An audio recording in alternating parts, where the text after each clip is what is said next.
the West Indies have been the graveyard for a number of English captains in the past.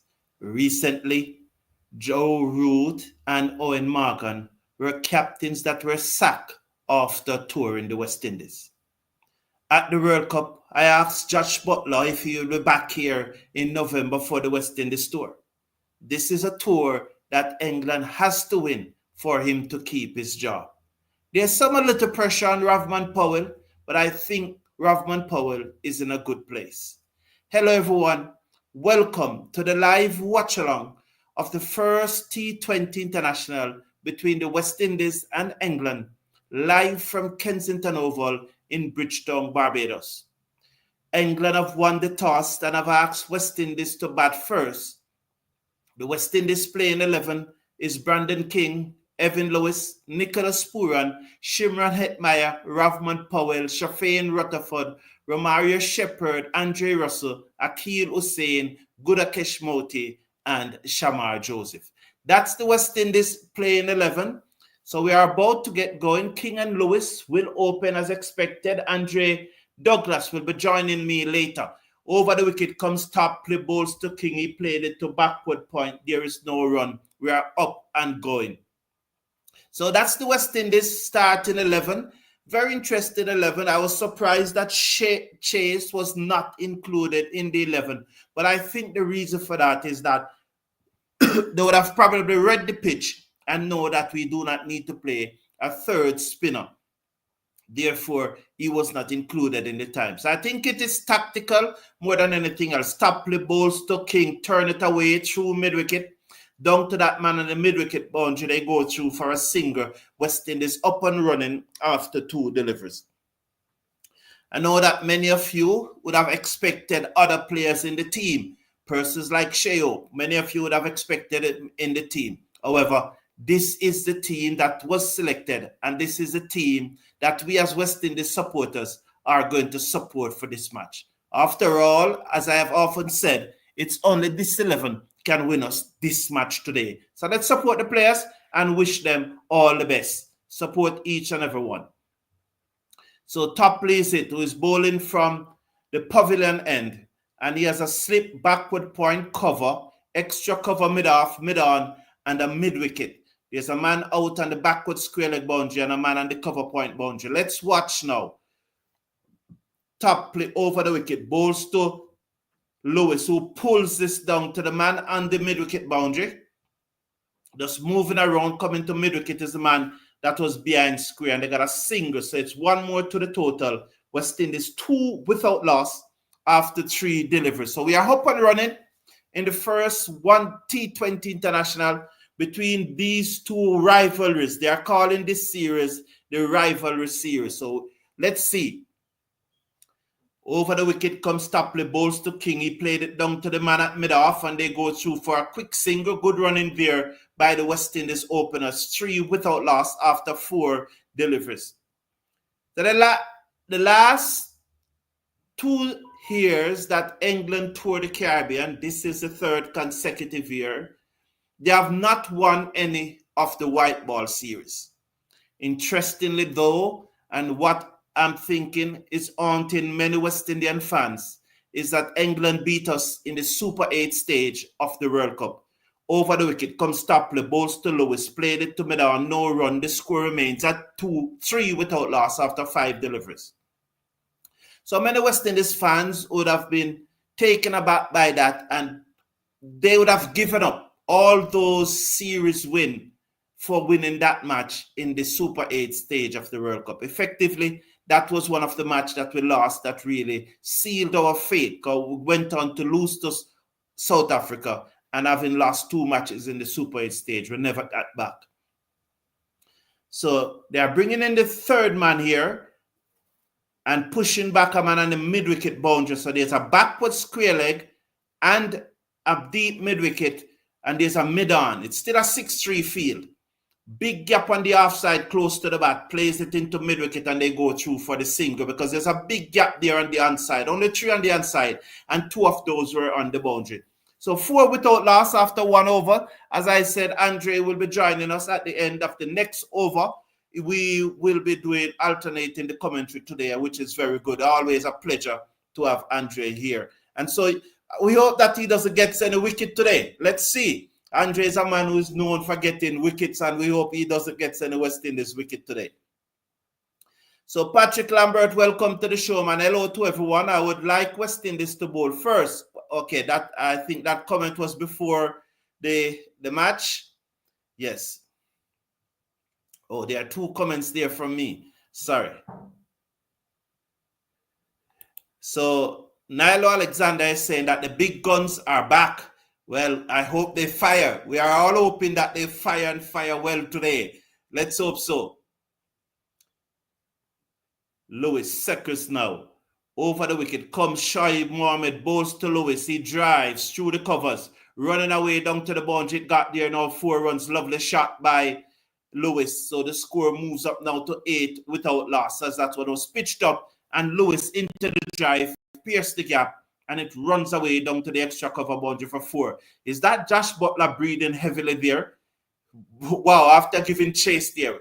Salt is the wicket keeper, driven through extra cover. Lovely shot by Lewis. 8 without loss after 1.1 over. So Shakib grips the ball. He looks around, surveys field. He now begins to move in. Over the wicket, bowls to Lewis, and Lewis drives to the right of mid-off. They will get a single. The score moves up to 9. 9 without loss. Lewis on 7. King is on 2. Shakib in his first over. 2 deliveries thus far, none for 5. We are just on our way here at Kensington Oval in Bridgetown, Barbados. And so Leslie Reefer, I think there'll be who is the other umpire? I think there should be a debut for our umpire here. Yes, that's Bazarat, newly appointed to the international panel. So this would have been his first T20 match. Yes, there it is on the screen. This is his first T20 match. He's the son of the West Indies vice president. Over the wicket comes Shakib, bowls to King, who played this away through mid-wicket. The fielder from back with a square comes around field. 1 more to the West Indies total. 10 without loss after 1.3 overs. King is on 3. Lewis is on 7. West Indies 10 without loss. Shakib in his first over, none for 6 from 3 deliveries. Anthony Jervis, welcome to the show, man. Good afternoon to you too. I appreciate that. Appreciate it. Big up yourself.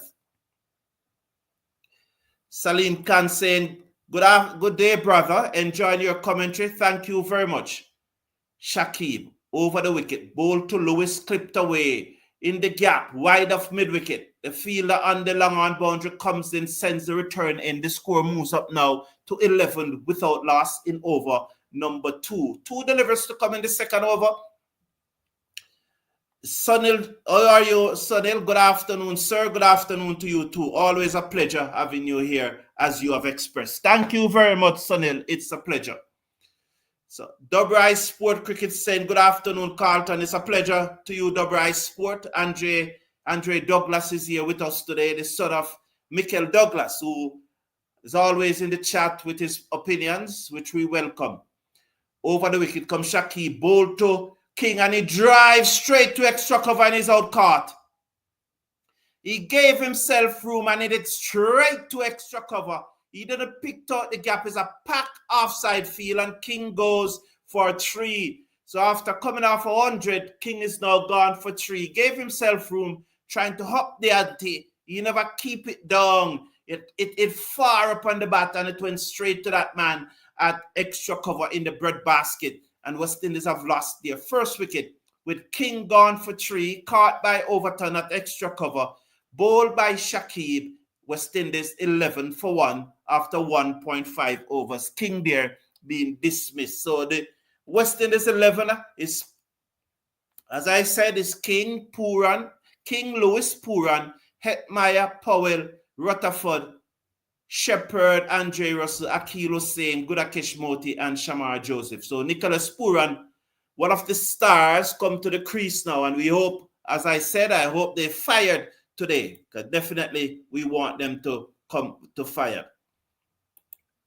Steve Russell say, come on guys, 200 runs. That would be lovely. That would be lovely. I think that this is a toss that the West Indies, if they had won, they would have also batted.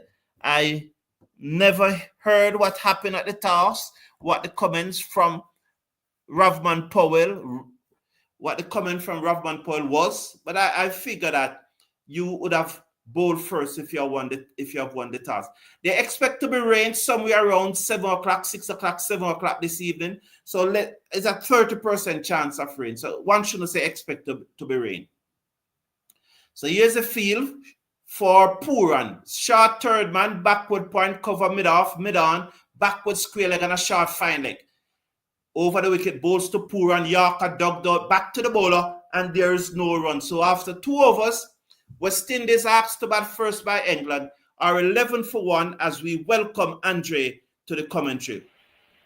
Yes, thank you very much, Carlton.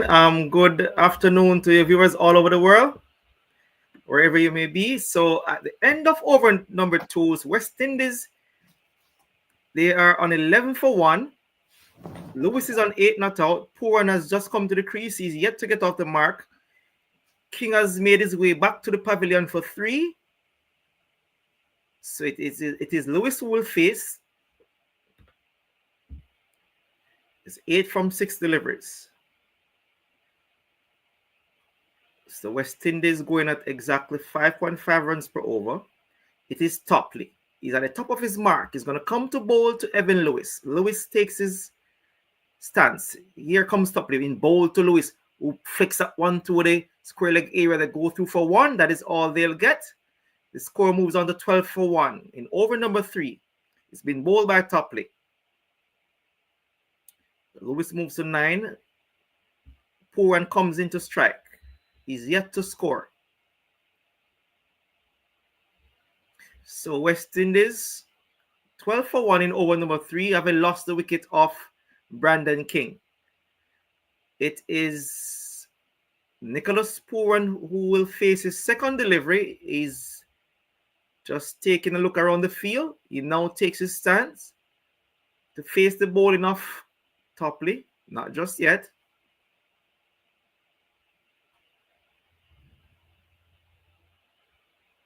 So it is Topley who he goes back to the top of his mark. There's a slip, a backward point, a mid-off, mid-on. A man at the square leg area. Here is Topley. He's on his way. Bowl to Pooran. Pooran just leaves that one outside the off stump to be taken by the keeper Salt. No run scored. Score remains on 12 for 1. In over number 3, it's been bowled by Topley. Pooran is yet to get off the mark. He has so far faced 2 deliveries. Lewis is on 9 from 7. Topley, in his second over, he has so far taken none for 5 from his 8 deliveries. Here's Topley, bowl to Pooran, is down the pitch and drives straight to mid-on. No run scored. Score remains on 12 for 1. It's over number 3, being bowled by Topley. The keeper is Salt.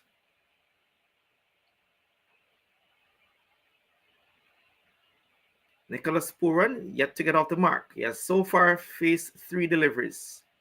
Lewis is at the non-strikers end. He's on 9 from 7.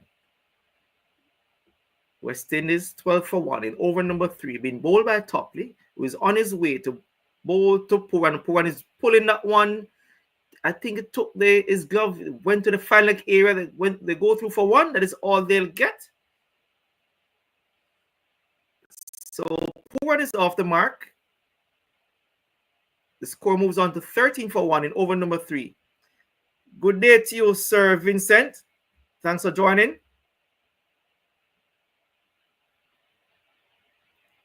So it's 13 for 1 in over number 3. It's been bowled by Topley. Good afternoon, Sir Brown. Yes, thank you very much, Mrs. Brown. Thank you for joining. Topley bowls to Lewis, who tries to pull that one. Taken on the body, there's no run scored. Topley retrieves.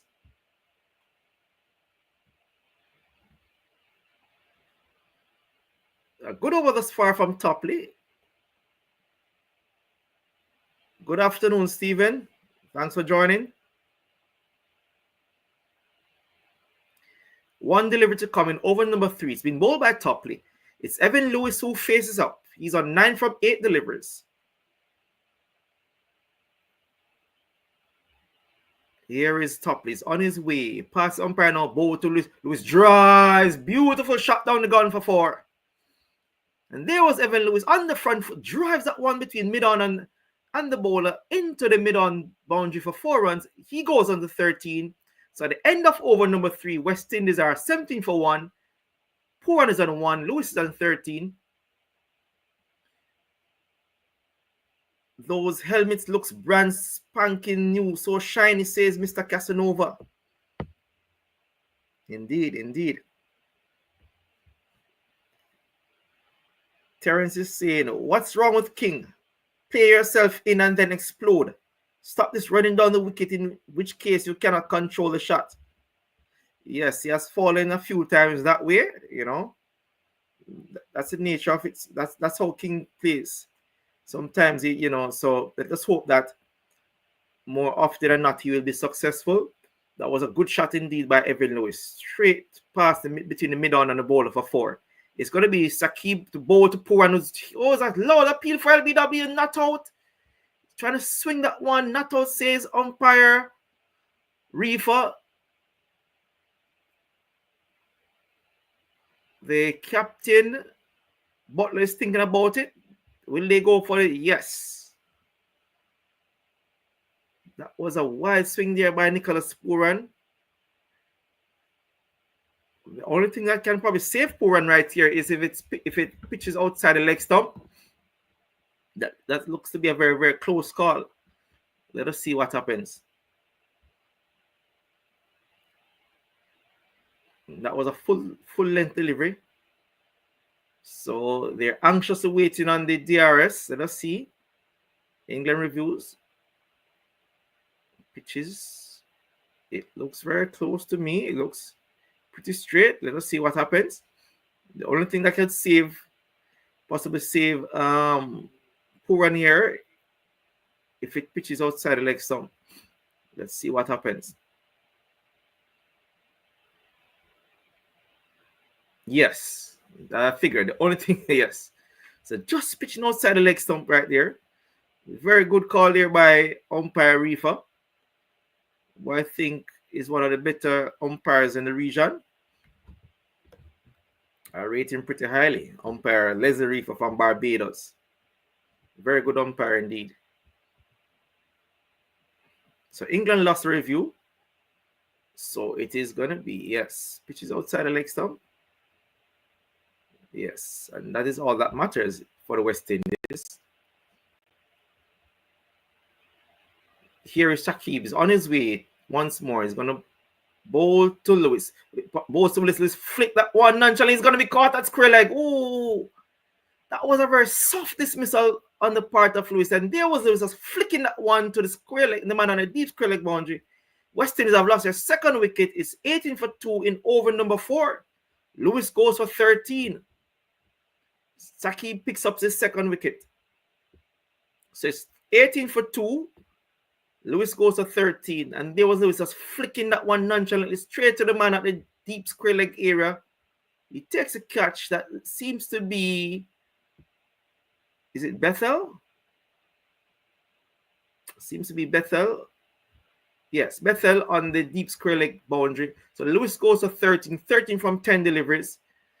So West Indies have lost their second wicket. It's 18 for 2 in over number 4. And here comes the man from Guyana, Shimron Hetmyer. Another left-hander. He will join Nicholas Pooran. It's 18 for 2 in over number 4. It's been bowled by Saqib.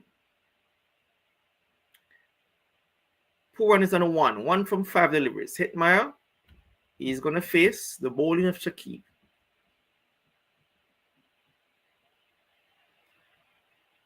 Shimon Hetmyer has a strike rate of 120. He's playing his 50th innings for the West Indies. 933 runs.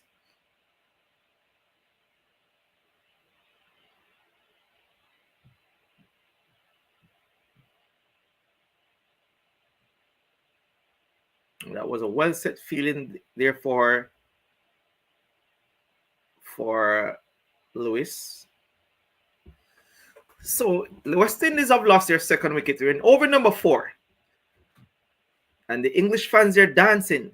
They're having a good time in the sun in Bridgetown, Barbados. Shakib is on his way to bowl to Shimron Hetmyer. It passes umpire now. Bowl to Hetmyer. Oh, drives and gone. Hetmyer goes first delivery. There was Hetmyer just hanging his bat to dry. Gone first delivery. Shimron Hetmyer goes. West Indies have lost their third wicket. They're in some deep trouble here in Barbados. 18 for 3. And Shakib is on a hat trick. Wow. Shimron Hetmyer goes first delivery. Just hanging his back to dry there. That was a nothing shot. A nothing shot. And Shakib gets a big wicket of Shimron Hetmyer without scoring. So it's 18 for 3. That looks outside to me. Kenton is saying, I think Chase is almost economical bowl and should have been selected. That was quite a surprise, Kenton. Not seeing Chase in the starting 11. And Powell is a man, the captain who will come and face the music. Brandon King have to do better than that. Throw away his wicket too easy, says Anthony. Very much so, Anthony. So the captain. Yeah, blessings to you. Another massive hit cricket. Blessings indeed. Thank you for joining. Shake my head. Hit it gone for ducks. Yes, another duck for Shimron Hetmyer, Mr. Casanova. Meanwhile, it's the captain, Captain Powell. He's going to come to face the music. Shakib is on a hat trick. He's going to face Powell. That's face the bowling of Shakib. There is a man at the backward point area, a short third man, a cover, mid-off, mid-on, a shortest mid-wicket. Here is Shakib on his way to bowl to Powell, who passes umpire now. Bowl to Powell. Powell drives that one into the covers. No run scored. Score means on 18. 18 for 3. We're in over number 4. It's been bowled by Shakib. He has so far taken all 3 wickets. So far taken 3 for 7 in his second over. In over number 4.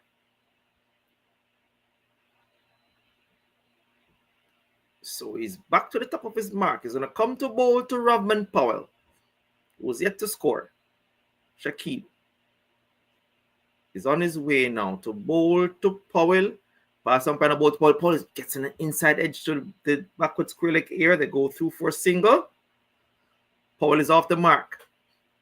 Poor is back on strike. West Indies 19 for 1 in over number 4. It's been bowled by Shakib, who has so far taken 3 for 8.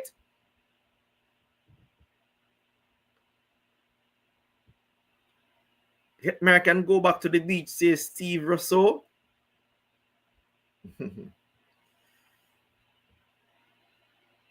Well, he's back to the pavilion for sure. Here is Shakib to bowl to Nicholas Poor and pass on final bowl to point.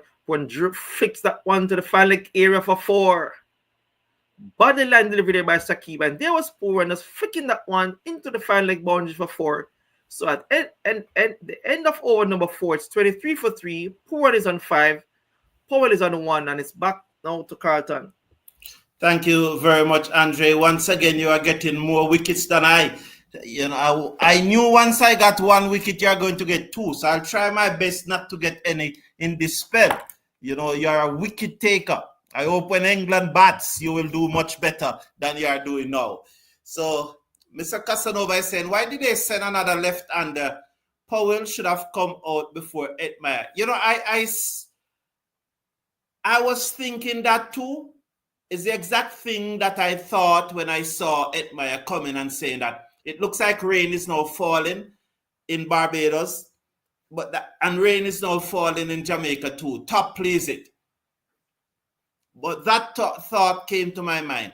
Over the wicket, bowls to Powell. Powell played this away, wide of the keeper, down to the boundary for 4. I think that was deliberate. He deliberately played it down into the ground, steered it away from the keeper, down to third man for 4. West Indies 27 for 3 after 4.1. I think that thought did came to me, Mr. Casanova. But I think though that I think a large majority of persons think that Edmire should really batting at 4. A number of persons are clamoring for Edmire to bat at 4. And I think Darren Sammy listened to the fans. Over the wicket comes Topley, bowls to Ravman Powell, look to turn this off his zip, taken on the tie pad, drop down in front of him at forward short leg, and there is no run. So I think it's just a case that Sammy giving the fans what they want. Jamal Small is saying, good day, Cricket Forum and crew. West Indies needs a good partnership. Yeah, we definitely need a good partnership. The rain is coming. I thought that we are going to recover from this. I don't give up as yet. Topley. Over the wicket, bowls to Powell, who pulls high in the air. Chance again. Has it gone all the way? It gone all the way for 6. For a moment, I thought it got the upper portion of the bat, but it was right out of the screw as it sailed away over the square leg boundary for 6. 6 more to Powell. That push him up now to, is it 11? And Topley's down. Topley's down. Just slid. Oh, that doesn't look good. That doesn't look good. As he planted his left foot, his right foot, he slid. And he's down, he's in pain, he's wrenching. Oh my God. This doesn't look good at all. He's on his back. He now sits up. They are gathering around him. See, as he planted the right foot, it gave way and he tumbled over. I think he's about 6'8". And he just collapsed to the ground like a heap. He's up. He's up, though. He's up at this moment. Is he going to continue? He's a tough bloke, it looks like. But that never looked good just now. As he planted the right foot, it just gave way. And for a moment, they thought that the anchor had given way. Are they coming off? It looks like they are coming off. Josh Butler walking beside him. I don't see the ball in his hand. But the cameraman, the producer, just giving us that narrow view. And I'm not hearing what they are saying. So I don't know if there's rain falling and they are coming off the field. The cameraman probably deliberately doing so because he doesn't want persons who are doing watch along. That rain looked to be coming down very heavily. So I think they are coming off the field. Yes, they are coming off the field. And this is a poor production. For what about those persons? All right. You don't want us who's doing watch along to have access to the content. But what about those persons who are just deaf, who cannot listen? Why why you took so long to show them that picture?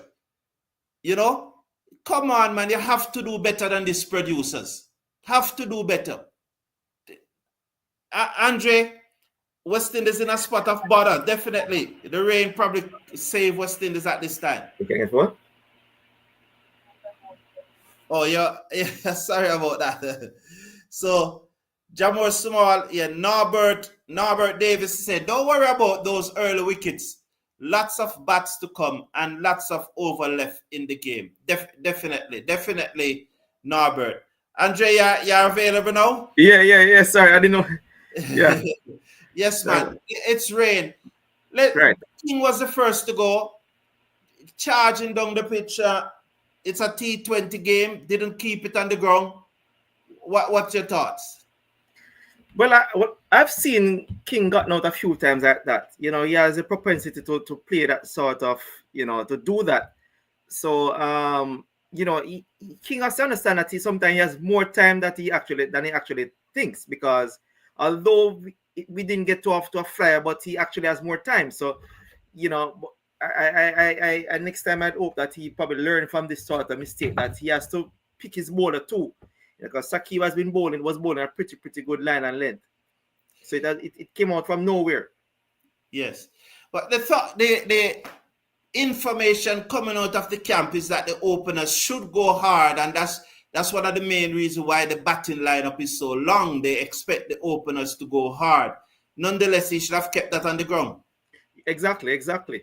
Yes. And I said I've seen him gotten out a few times like that. But but that's the nature of the game, though. And in terms of Lewis, he, he couldn't understand himself how he just picked the fielder right out to perfection. That's Our a shot. England played that well because they brought in the man from third man to a short third man, put the deep mid wicket on the boundary and put the backward square leg on the boundary. And he just picked up that shot. He never got the timing that he was looked, and it went straight to the fielder. Again, another opener going hard because of this long batting lineup. Sometimes these long batting lineup backfire because every Yeah, batsman think that there's someone else to come after them. exactly. And they don't bat as responsible as they should. You know, I really don't think. I just think you need at least six batters. And then you could have your all rounders. If six batters can't work, I don't see what's going to happen. And you But, don't think but probably six this batters. case, but they have six batsmen now, but they are going with five bowlers. Chase is not in the playing 11, so I'm not one who's going to dwell on Chase not playing in the Mm. playing 11. I would have him in my playing 11, but he's not there. So next match, he's not there, but I would have definitely preferred to see him here. Shimron Meyer dismissal came first ball wide outside the off stump, poke at it, nothing shot. Yeah, nothing shot indeed. So it's one of those things. Probably Shimon Meyer wasn't quite in tune with the happenings. What was happening? So he just played a nothing shot and got himself out. It was nothing. No special delivery. So he has no one to blame but himself. It was a very big disappointment because it was a very big disappointment for his many fans. Probably Etmaya have more fans than any other West Indies cricketer. Yes, because they love the way the whole Shimon Meyer bats. Because he's a very aggressive player and he's a very he's one of those great six hitters. So once he gets going, people love to see him on the go because he hits it a long, long way. So, but oftentimes these days he doesn't spend it long enough time at the crease for us to see him play, those long innings. Yes, and that is something that I've expressed over and over again. Etmaya is not batting more than, I cannot tell the last time He he has has batted 30 batted more deliveries. than 20 deliveries for the West Indies. Right. No matter where he batted in the order, I cannot tell the last time. Someone can probably tell me, but I don't think he has been batting more than 20 deliveries. A lot. I think one time last year he made 6-1 in a match against, was it India? But then, apart from that, I cannot tell another time in recent memory that he No, has batted more than 20 deliveries. not at all. Not at Some of all. us saying that the ball seems to be sticking on this pitch, to be honest. I mean, I don't think I wouldn't want to blame the pitch. I don't say where the ball is doing anything great. You know, it might be a touch slow, but I don't see where there's any it is there's any big movement. I think the three wickets that we lost were as a result of poor shot selection. But I think that if the batters, if they've spent enough time at the crease, they should be able to get some runs on this pitch. The pitch at Barbados is normally a very good one for batting. Okay, welcome, Joseph. How are you? Joseph is saying, Andre, could be a case of too many big guns. We need someone to dig in. But it will be the first time that we have played with a lot of big players. So it is just for them. I think it would be or it wouldn't be. It wouldn't be the first time that we have played with Yeah. a lot of big guns. So Yes. I don't think that should be an excuse, really. It's just a case of them need to apply themselves some more. They not, as I said prior, you don't want to leave it for the next batsman to come. The person who at the crease should be the one to tell himself that I'm there to do the job. Yeah, right. Yeah. Yes, yes. And Giran Rose is saying, screen batters, oval pitches is tricky. Steve Russell is saying that the field is not fit for playing after rainstorm last night. There was rainstorm this morning also in Barbados. Oh. Another massive hit cricket is saying a captain's knock will be needed from Powell today. Also, Shepherd is batting at 8, so there should be no panic. All right. Thank you very much, Raja. What's your response to Raja? They are taking up the covers So this is good. Yes, very good news. No, but I saw some rain still falling. So why are they taking up the covers? What's your response to Raja? We had really made the point that probably the batting line up too long, but then Raja is saying that don't worry. Not really worried. I would want to worry because we have, I mean, Pooran is still there, and if he spends any length of time there, also Paul, know that they can still turn it on at the back end, So, and there's Rutherford who's in spanking form, and Russ and Shepherd to come. So I would not be worrying at this point in time. We still have enough time to come back into the game and make a good score. So Mr. Casanova said the rain probably is not going to last too long, and we saw just now they're taking off the covers. Could you react to that comment from me, please, Raja? Let in the back and we near bowling is not. Yes, and the fact that our six bowler or six the person or persons we have as options 6 and 7, Rutherford and Powell, they're far from the strongest of bowlers, and we know that the likes of Joseph and is quite inexperienced. We don't know what the fitness level of Shepherd is and Russell. We have not seen Russell for a period of time, so it is quite. I think it's a big chance taking, going into this game with only 5 specialist bowlers. I thought that was quite a risk. I'm quite surprised they didn't play Chase, to be honest, who has been our best T20 bowler. I mean, one of our better T20 bowlers. I don't understand why they never played Chase. I think because of the condition, they think that it's going to be a seaming wicket more than a spinning wicket. But I would have, as I said, I don't want to elaborate on Chase much because he's not in the playing 11. So for me, Chase doesn't really, for want of a better word, he doesn't count right now. It's the 11 guys that are playing. As I said, for want of a better word. Mr. E think that Carty over Edmire for me. Well, Carty is not. Mr. E, how I look at that is that really and truly, Carty is far, far down the pecking order when it comes to T20 cricket at this moment. He will have to go past Hope. He will have to go past Athanaze. So he's not in the pecking order right now. He's probably, Ian Greaves is probably challenging. So you have Charles also, Johnson Charles. He's Athanaze, when it comes to T20 cricket, Athanaze is nowhere near the pecking order at this moment. Not at all. Yes. Duran Rose saying that Etis is disappointing. And yes, Duran Rose, and as I said earlier, Edmire probably have more fans than any other West Indies cricketer. And so they would be very, very disappointed that he have gotten out. Dan Dada, how you doing, man? Dan Dada is one of the leading fan, one of the legend. And he's saying that people remember to do the right thing. Like, share, and subscribe, please and thanks. Thank you very much, Dan Dada. And you hear Dan Dada, community members, you hear Dan Dada. So he said, do the right thing. Absolutely. Yeah, Mr. E think that King never failed with his consistency, with his inconsistent. Go ahead, Andrea, and react to this comment, please. Oh, seems like ESPN US don't know how to tell time. They are starting stream at 4 p.m. Eastern. The problem is Eastern Caribbean is I'm missing the first hour of the game. I was a little bit confused at first, because I thought myself that, the game was actually starting at, when it says 3 p.m., I thought it was 3 p.m. in Barbados. Yes.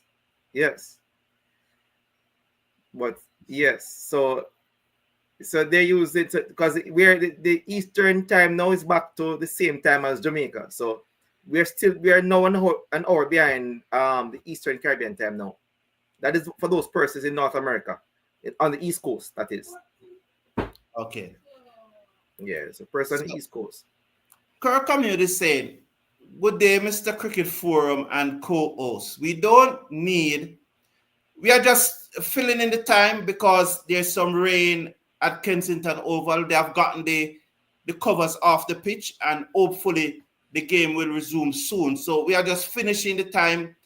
we'll probably take a break if they don't start very soon and come back when they start. So let's give them another 5 minutes or so. If they don't start in that time, we'll come back. He said, good day, Mr. Cricket Forum and co-host. We don't need to play 2 spinners every game. We play 2 spinners according to the wicket if it's a turning wicket. I'm trying to picture it. But we play 3, 4, 5. We play 3 fast bowlers, 4 fast bowlers, when those fast bowlers were the ones we considered the best bowlers in the Caribbean. So if Hussein and Gudakesh Moti are considered the best bowlers in the Caribbean, why shouldn't we play them every game if they are considered? Yeah. You know, they are the highest ranked West Indies T20 bowlers in the world. Gudakesh Moti is at number 2. Hussein is, I will tell you shortly, but Hussein is in the top 5. So I do not have a problem, a challenge playing both of them as long as they are fit. I think that the reason why we never play 3 spinners is because of the overcast condition, and they think the pitch is going to seam more than it spin. And that's why they have Russell, Shepherd, and Russell. Lyndon Yap is saying, thanks for the commentary. You are doing a good job. Thank you very much, Lyndon. Glenn Camberman, the legend. 3 wickets gone early, so now we are without hope. Mr. E saying, how can Athanaze be so much better than Carty? I don't... Who said that Athanaze was much better than Carty? One of the things that I struggled with is persons who take a view and turn it into absolute. You said that, I now said that I think that Athanaze is ahead of Carty. You can agree with that position or you can disagree. But I don't think it's fair for you to say, how comes Athanaze is much better than Carty? I said no such thing. I said I believe that Athanaze is ahead of Carty. It's easy for you to disagree. I respect your position if you disagree and said Carty is ahead of Athanaze. I expect that. But I am very disappointed and I struggled with it for you to quote me as saying that I said Athanaze is much better than Carty. It's unfair. It's unfair to me for you to do that. So disagree with my opinion. After all, it's my opinion. Disagree with it. It's just an opinion. I'm not expressing a fact. So it's fair for you to disagree, but it's not fair for you to misquote me and then take what I said and turn it into an absolute. It's not fair, Mr. He. Definitely not fair. Never Isaac is saying, no excuse. The batsman just back the mental toughness. What do you think, Andre? I wouldn't want to think that they lack the mental toughness because they have done pretty well in T20 cricket. You know, they have won quite a number of series in the past year and a half. So I wouldn't say that they lack the mental toughness. It's just one of those things that sometimes they just don't apply themselves. But I wouldn't put it down to a case of lacking the mental toughness because they've done the business over a period of time. You know, they're pretty good T20 players for the most part. So I would want to say that they lack the mental toughness in this form of the game. All right, so here we have Mango Reef. Mango Reef is one of our very good friends, you know, and he's a good member of this community. But I have to give him the share hope. I have to give Mango Reef the share hope, Andre. I can't help it. Guess you need to watch a little bit more cricket then. I can't help it, Andre. I can't help it. I have to give Mango Reef the share hope. I can't help it. But this is what Mango Reef said. I can't help it. I have to give him the share hope, Mango Reef. I have to give you the share hope. Andre, that is what he said. That's what he said.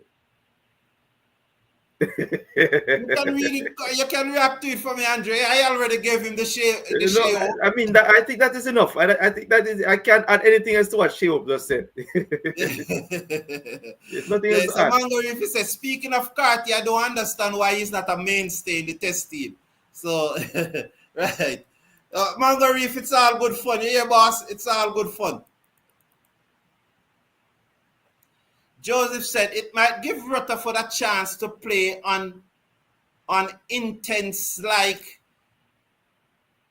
it might give Rutherford a chance to play an intense like we have never seen before. Remember this. You want to react to that for me? Yeah, I've seen, but Rutherford have come in several occasions where West Indies have been in serious trouble and have done well. You know, in the recent tours of Sri Lanka. Also, if you remember very well, in the T20 World Cup, that game against New Zealand, when he came in, when we were in some serious strife, and he came and he played that really important innings, you know. So this would not be the first time that Rutherford would have taken West Indies out of trouble. So, you know, Rutherford knows how to play in such situations. Yes. Andre Nelson Weisman is asking, good afternoon, guys. Do you think it's time for us to do away with Edmire? He has been poor for a long while and he hasn't batted more than 20 balls in how long now? No, this is my thing about Shimon Hetmeyer, and I think that Hetmeyer has been all over the place in terms of the position that he has batted in the past, say, year or so. So it's quite unfair if he's not in a settled position. So let us have Hetmeyer in a settled position first, then we can better judge him as to whether it is time for someone else to be given an opportunity. But when you have him all over the place at 4, 5, 6, sometime even later, it's unfair for Hetmeyer. Yeah. So you are saying this tug and war with Hetmeyer sometime being used as a finisher and on other occasions batting up the order. You are saying that it is unfair for Hetmeyer. So it is the West Indies management, coach, captain supposed to now decide on a role for Hetmeyer and say, this is your role. Exactly. Is that what you're saying? Exactly, because if you're going to have Hetmeyer coming at 6, 7, oftentimes, you know, you're not going to face more than 20 deliveries, to be honest. So you can criticize Hetmeyer if he bats at 4, say 4 or 5, and he consistently faces less than 30 deliveries, then you'd be able to criticize him and say, hey, you're not doing well enough. But if he's all over the place and he bats at, say, 6, 7 for the most part, you can't blame him because that is the time, that is his role to face, say, between, say, 10 to 15 deliveries to try and finish. So until then, I won't be blaming Hetmeyer and calling for his head. What about those who are going to say that although he comes in the 15th over, in the 14th over, he's still getting out and he's not finishing the innings? So why put him up the order when he's still getting out when he's batting that low? But then again, if Hetmeyer comes in and scores 30 from 8 or say 30 from 10, but Andre, remember, we have to stick to the reality. He's not doing that. If he was doing that, everyone would be comfortable. It would be what are we speaking to? Is it Hetmeyer? Because so we cannot go down the road of if. We have to go down the road of what is happening. Yeah, but what version of the game are we speaking about? Because I'm speaking specific to the T20 version, you know. Yes, but he's not doing that in the T20 version either. If you look back at his strike rate over the last 10 matches, I think it is about 115 or thereabout. But yes, and what is surprising, you know, is that Hetmeyer has I think Hetmeyer's strike rate in his career has been very ordinary to me, which is 120. Is worse off probably all the top order batters that we have. He has a worse strike rate, you know, and the times that Hetmeyer has scored, say, 50 or more runs, as when he has batted in the top 4. I think, how many times have Hetmeyer batted in the top 5 in the past, say, 6 months or a year? So you are saying that the reason why he's failing is because he's not batting in the top 5? The reason why I think that Hetmeyer has not batted, say, more than 20 balls consistently is because he has come in at a point in time where we have like 30 deliveries to face, or 40 at max. So the fact that they expect him to do the finishing job, and in trying to execute that, he sometimes failed to bat out the entire 20 overs. Okay. So Honor, welcome, man. A youngster is always tuning in with us. Honor, he's saying that hopefully King Case won't be like Blackwood in the aspect of scoring runs only when he's close to being dropped. I got you. That was started by Carl Hooper. Carl Hooper himself said it, that I want to train hard when there were rumors of I getting dropped. Jamor Small is saying people emotions running wild because of 1 century. Lol.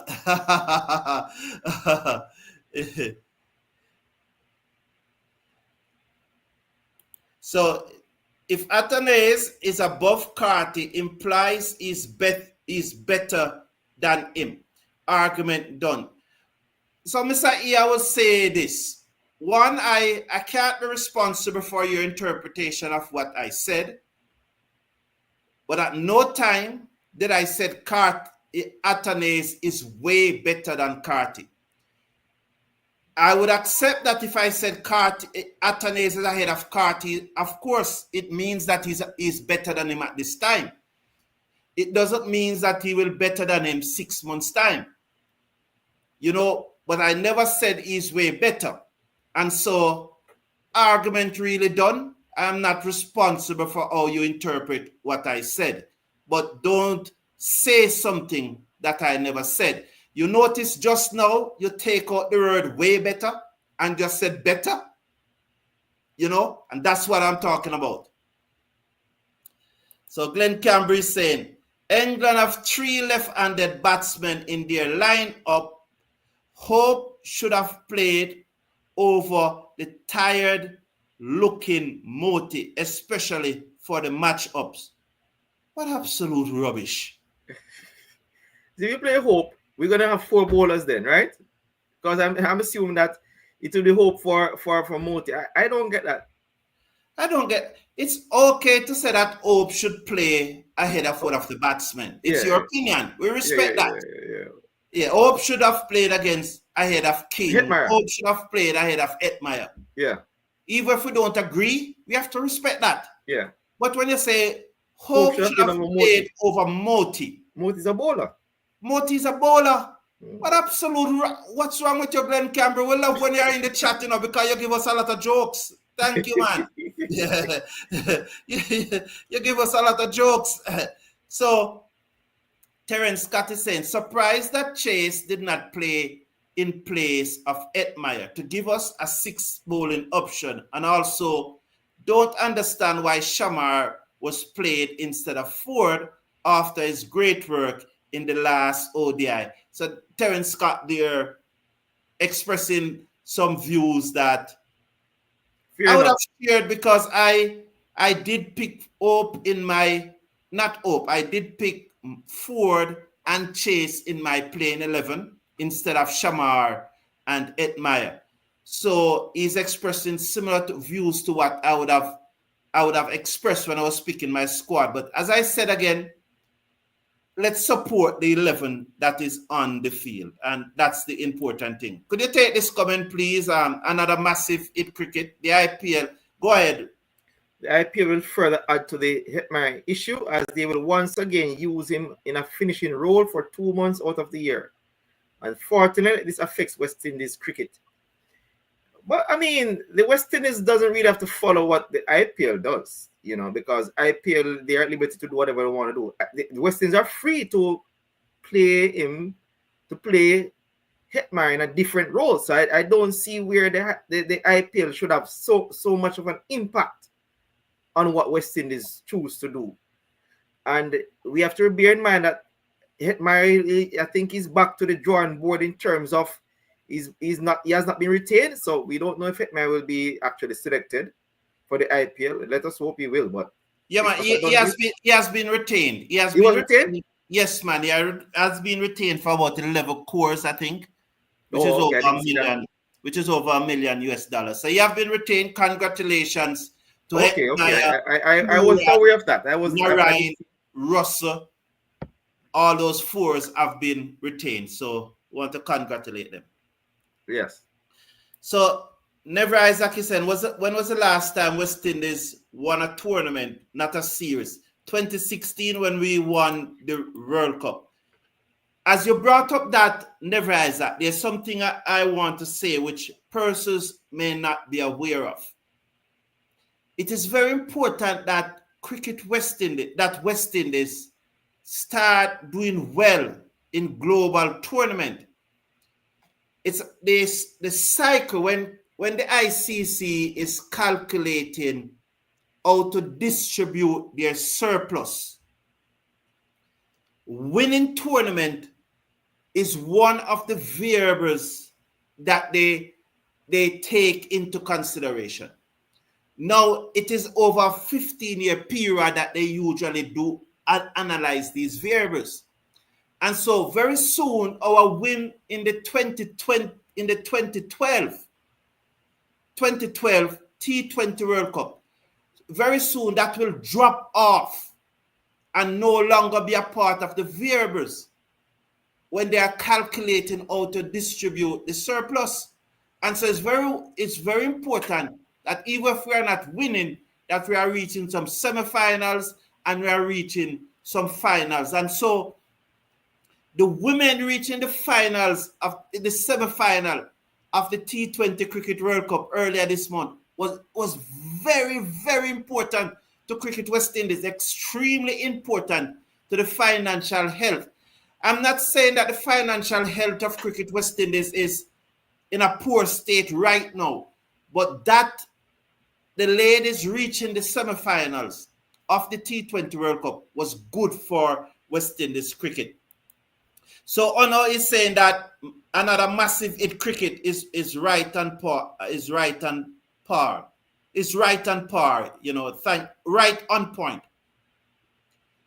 The pitfall, Sweetbread is saying the pitfalls of strike rate cricket.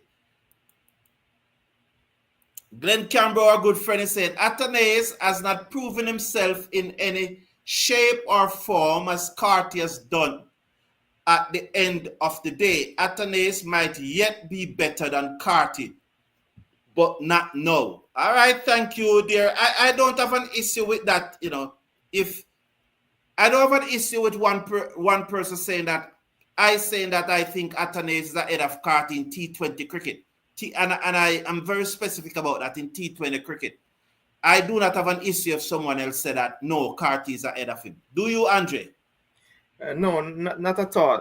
The only thing I would say though, because I mean, the opportunities that Hattonese has gotten in terms of representing West Indies in T20 cricket, I think he has done fairly well. So that is based on that, I would say that he's ahead of Carty in T20 cricket. But overall, we know that Carty has produced in ODI. So in ODI is a different thing, a totally different thing. Carty is ahead of Hattonese in ODI cricket. Hattonese is ahead of Carty in T20 cricket. That's how I look at it. Okay. So thank you, Mr. Casanova. He's saying that the match will resume in another 3 minutes. So, sorry. So, Ona said, I have realized in this tour that apparently whoever wins the toss wins the match. This match will probably be another example of that. This is a big task to win, no doubt, Andre. Absolutely. And we know that especially with it being rain affected, in most times the team that wins the toss in the Caribbean these days, they tend to want to chase. They have a good idea of the target set, and the wickets for the most part have been really true. So they'd like to chase on the Caribbean pitches. So the toss has been really, really crucial. Lance Lance Young is saying that. Lance Young, I love this Lance Young. Today is Saturday. Maybe some people having a drink and say anything that come to their head. Well, it will be good. It will be absolute fun. So we are back live. Yes, so we are back live and we are about to start. Lance Young, absolutely. Andrea, are you having a drink? I'm having my drink of water. I won't tell you what is in there. I won't tell anyone what is in there. I won't tell you. But you see there's a little color. So the former finance minister of Jamaica, is it he that is joining us? He said that he believes Carty is better than Athanaze. No issue there. No issue. If that's your viewpoint, and we respect your opinion. Duran Rose also believes that Carty is better. Jamor Sumal is saying that in the next few months, you are going to hear drop Carty. He can't bat. Lol. We hope not, though, Jamor Smalls. We really hope not. We hope that he continues to shine, and we hope that his game improve. You know, we wish him the best, and we really hope that his game improve. You know, so I hope that it will never be the case. So we are ready to go again, Andre. We will tune in you very shortly. Yes, so we are ready to go again. So Powell seconds now. Over the wicket comes Topley ball to Powell. This in the here over the top, 6 runs, lovely shot. Oh, he pitched up and Powell hit it for 6. Over long off, right into the slot, and he hit it straight back over the bowler head for 6. Lovely shot. The score moves up to 39. That came right out of the screw of the West Indies captain bat, and it sailed over the boundary for 6. Lovely shot by Rahman Powell. 39 now for 3. West Indies. Powell is on 17. With him, Nicholas Pooran is on 5. So 4.4 overs have been bowled. We are in now over number 5. That one was pitched up, and they are just checking on the ball. Saying they're just checking on the ball. Nigel Clark about to make big money with IMF. Don't think he would be here with us, lol, people. Yeah, just joking. So Topley is coming off. So clearly he has not recovered from the injury. Very unfortunate. Very, very unfortunate that he has not recovered. Overton, though, will pick up the bowling for him. Over the wicket, bowls to Powell, who turned this off his pad to mid-wicket, no run. The score remains at 39 for 3. He remains on 17. Pooran remains on 5. West Indies 39 for 3. Oh, he fell again. Oh, that was the first time that he fell, but clearly he tested the anchor there. Probably while they were on the physio table, they thought that he could bowl the over. Yes, Mr. Casanova, I was just being sarcastic. Overton over the wicket, bowls to Powell, solid in defense, played it back to the bowler. End of over number 5. West Indies 39 for 3 after 5 overs. Powell on 17. Pooran is on 5. I know I was only joking there, Mr. Casanova. So here's my good friend Glenn Camber, who's saying, yes, Moti is the number 1 bowler, but if you are tired and jaded, your performance will be affected. Mr. Casanova, I said rested. I would not have rested Moti for the first match of a series. I want to at least take the lead in the series. But then if you think that he should be rested, I do not have an issue with that. I think that he should have probably been rested before. But again, the management decided that they are going to play him. So let's look at the field for Pooran. There seem to be 4 on the onside for him. A short fine leg, a mid-wicket, a mid-on, and a field on the backward square leg boundary. Shaki bowls to Pooran. He pulls this high in the air down towards long on. It gone all the way for 6. So West Indies dealing in 6s here now. The last 3 scoring shots have been 3 6s. Pooran moves up to 11. West Indies 45 for 3 after 5.1 over. So Pooran there, it was short and he just hit it over long on for 6. Lovely shot by Pooran into the pitch by Shakib. He stand up tall and hit it away over long on. We are still in the power play. This is the final over of the power play. Shakib over the wicket, bowls to Pooran. He swings, taken on the pad, appeal, goes down to short, third man. They go through for, let's watch the signal. It's going to be a leg by. I think he's just waiting to see if they are going to review it, but it will be a leg by. Pooran will remain on 11, Powell on 17. The score moves up to 46 for 3 after 5.2 overs. So Shakib in his third over,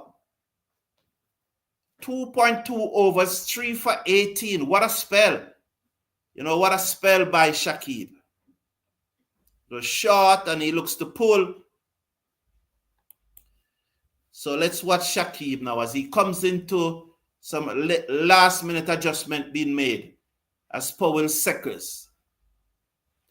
He's on 17 from 8 deliveries. Over the wicket comes Shakib, bowls to Powell. He turned this away, down to fine leg. Work for Adil Rashid. He comes in, send the return, restrict them to 1. Good work. Powell moves up to 18, 47 for 3 after 5.3. So Honor is saying, well, Athanaze may be pleasing to the eyes than Carty, but at the end of the day, runs matters more than finesse. Absolutely agree with that. And Carty is scoring more than Alec. I agree with that. Definitely agree that runs matters more than finesse. Over the wicket comes Shakib, bowls to Pooran, who forces it away between short third man and backward point down to the boundary for 4. As they put 2 fielders, they put one man at deep mid wicket on the boundary and a man at backward square leg on the boundary. So there was no third man. So once Pooran pierced that gap between short third man and backward point, it's always going to run away down to the boundary for 4. So 4 more to Pooran. That will move him up now to 15. And West Indies now bringing up the West Indies 50. They are 51 for 3 with 2 deliveries to come in over number 6. Pooran on 15 from 9 deliveries. That ball did pitch outside the leg stump as expected. And Powell is on 18 from 9 deliveries. Both West Indies batsmen at the crease have faced 9 deliveries each. So Shakib is it. Current run rate is 9. He switches to round the wicket, comes in, bowls to Pooran, and Pooran hit this over mid-wicket for 6 more. It was right out of the screw, and he hit it over mid-wicket for 6 more. He moves up to 21, 57 for 3, and Nicholas Pooran is looking dangerous now. Absolutely dangerous. Yes, and Mango Reef is saying, yeah, my stream has started. Good, thanks. Happy for that. Happy that your stream has started. So looking dangerous here, Nicholas Pooran, 21 from 10 deliveries. The superstar begins to motor now. Oh, lovely. Shakib, 3 for 29 from 2.5 overs. He hasn't know what hit him. He switched back to over the wicket. He comes in, bowls to Pooran. Pooran drives, stopped at the edge of the circle as the man moves to his right. They go through for a single. The end of over number 6. That's the end of the power play. West Indies 58 for 3 at the end of the power play. With Pooran on 22, he will keep the strike. Powell on 18. Shakib 3 overs, 3 for 30 as we welcome back Andre. Yeah, thank you very much, Carlton. So Nicholas Pooran on the goal. The West Indies have done pretty well in the second half of the power play. They are on 58 for 3, having lost the wicket of Brandon King, Shimron Hetmyer, and Evan Lewis. So it is Rashid who will come into the attack. Pooran is 22 from 11 deliveries. Powell is on 18 from 9. 1 minute, Andre. Yes. Stephen Roach, absolutely happy. I am happy, absolutely happy. Could you ask that question, Stephen Roach? I am absolutely happy. I stopped watching the match for about 20 minutes. And when I came back and I saw Brighton 2-1 love, almost 2-1 up, almost jump out of the roof. Was that the fourth defeat? Was that the fourth straight defeat for Man City? Absolutely. And Manchester United manager beat them. Back to the cricket, Adri. Yes, Rashid bowls to Pooran, who drives the long off for a single. He moves to 23. The score moves on to 59 for 3. In over number 7, it's been bowled by Adil Rashid. Powell is back on strike. He's on 18 from 9 deliveries. He will face the number 1 T20 bowler in the world, in Adil Rashid, who is a very canny bowler. One who bowls a lot of googly. Powell is on 18 from 9. He will be tested here by Rashid. He settles and waits on Rashid, who passes umpire now. Bowls to Powell. Powell is hitting that one high in the air. It's caught. And there was Powell. As I said before, he will be tested indeed by Adil Rashid. He's not the best player of spin bowling. He was caught at the long on boundary. So Powell goes for 18 from 10. Rashid strikes. And that was really good. That was smart cricket on the part of England, putting their tallest fielder in Overton. He had to jump. I mean, a shorter fielder might not have gotten that one. So really, really great work there by the English captain in Just Butler, getting your tallest fielder at the boundary. Very smart indeed. So Paul goes for 18 from 10 deliveries. 2 sixes and a 4, but he's far from a very, the most efficient player of spin bowling. So it's 59 for 4 in over number 7. And here comes Rutherford. Rutherford, the man in prime form.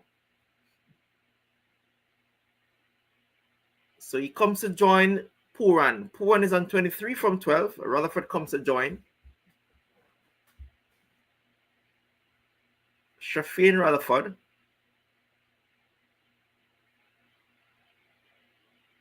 Who is a pretty good player of spin bowling.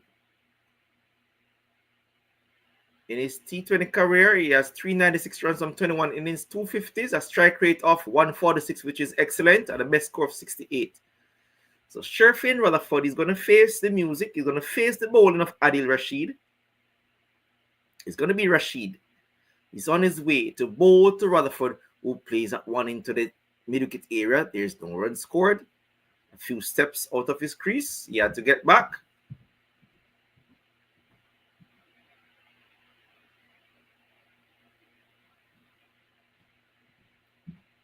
Yes.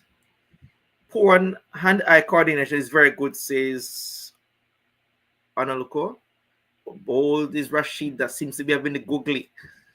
Plays back on the pitch is Rutherford, yes. He probably picked it a little bit late. The score means on 59 for 4. Just a single run coming from the over just far. 7th over has been bowled by Adil Rashid. Here comes Rashid. Pass umpire and a bowl to Rutherford, who sweeps to the far leg area. They go through for 1. They come back through for 2. That is all they'll get. The score moves on to 61 for 4. Rutherford is off the mark. He's on 2 from 3 deliveries. Neville Isaac is saying, therefore, by your explanation of the state of West Indies cricket, you would agree that the batting lacks penetration in tournaments. I'll get back to that comment, Neville. Here is Adil Rashid, who passes the umpire. Bowl to Rutherford, who drives to the short mid-off area. There's no run scored. That's the end of over number 7. It is 61 for 4. Pooran is on 23 from 12. Rutherford is on 2 from 4. That's the latest from Kensington Oval in Barbados. Back to you, Neville. I think you say that if you would agree that the batting lacks penetration in tournaments. What I would agree is that our ODI form has been very poor. ODI cricket for West Indies has been very poor for the better part of a decade or more. We have not done well in ODI cricket. The last time we won an ODI tournament was way back in 2004, I think. The Champions Trophy. We have not done well in ODI cricket. In T20 cricket, we have held our own. We have done pretty well. So I wouldn't say that we have done the batting lacks penetration where T20 cricket is concerned. It's just that the ODI version that we have been rather poor. We didn't make it to the last ODI World Cup. We didn't make it to the Champions Trophy. And here is Mosey. Bowl to Pooran, and Pooran hit that one over mid-wicket for 6. Full toss as a gift for Pooran, who obliged by hitting that one over mid-wicket for 6. The score moves on to 67 for 4. Pooran goes to 29 from 13 deliveries. When over number 8 is Dan Mosley. His first delivery in T20 International has been hit by Pooran. It's meat and drink for him for 6 over mid-wicket. Lovely shot there by Nicholas Pooran. No captain knock today, says Mango Reef. Absolutely not. He has failed once more. He has succumbed to the leg spin once more. Did Powell. It's going to be Mosley. He's going to bowl to Pooran once more. Pooran set his bowl. Pooran drives back to the bowler. No run scored. Its score remains on 67 for 4. We're in over number 8. It's been bowled by Mosley, who is making his T20 debut. Mosley once more around the wicket. Bowl to Nicholas Pooran. Pooran plays that one into the short cover area. No run scored once more. The score remains on 67 for 4. Pooran, he remains on 29 from 15 deliveries. Rutherford is at the non-strikers end. He's on 2 from 4. Mosley around the wicket once more. Bowl to Pooran, who drives to the man at the short mid-off area. Score remains on 67 for 4. So it's a good comeback by Mosley. Keeping Pooran in check right here. Mosley once more is around the wicket to bowl to Nicholas Pooran. Bowl to Pooran. Pooran drives, hit that one to the backward point area. They go through for a sharp single. The score moves on to 68 for 4. Pooran is on 30. When over number 8, it's been bowled by Dan Mosley in his first over. 2 deliveries coming over number 8. So Pooran is on 30 from 16 deliveries. Yes. Pooran is on. Rutherford is going to come to take strike. Yeah. Ronaldo? Yeah. Rutherford is on strike. It's going to be Mosley. They're just checking right here to see if he's out. He's actually not out. So Rutherford makes his ground quite easily.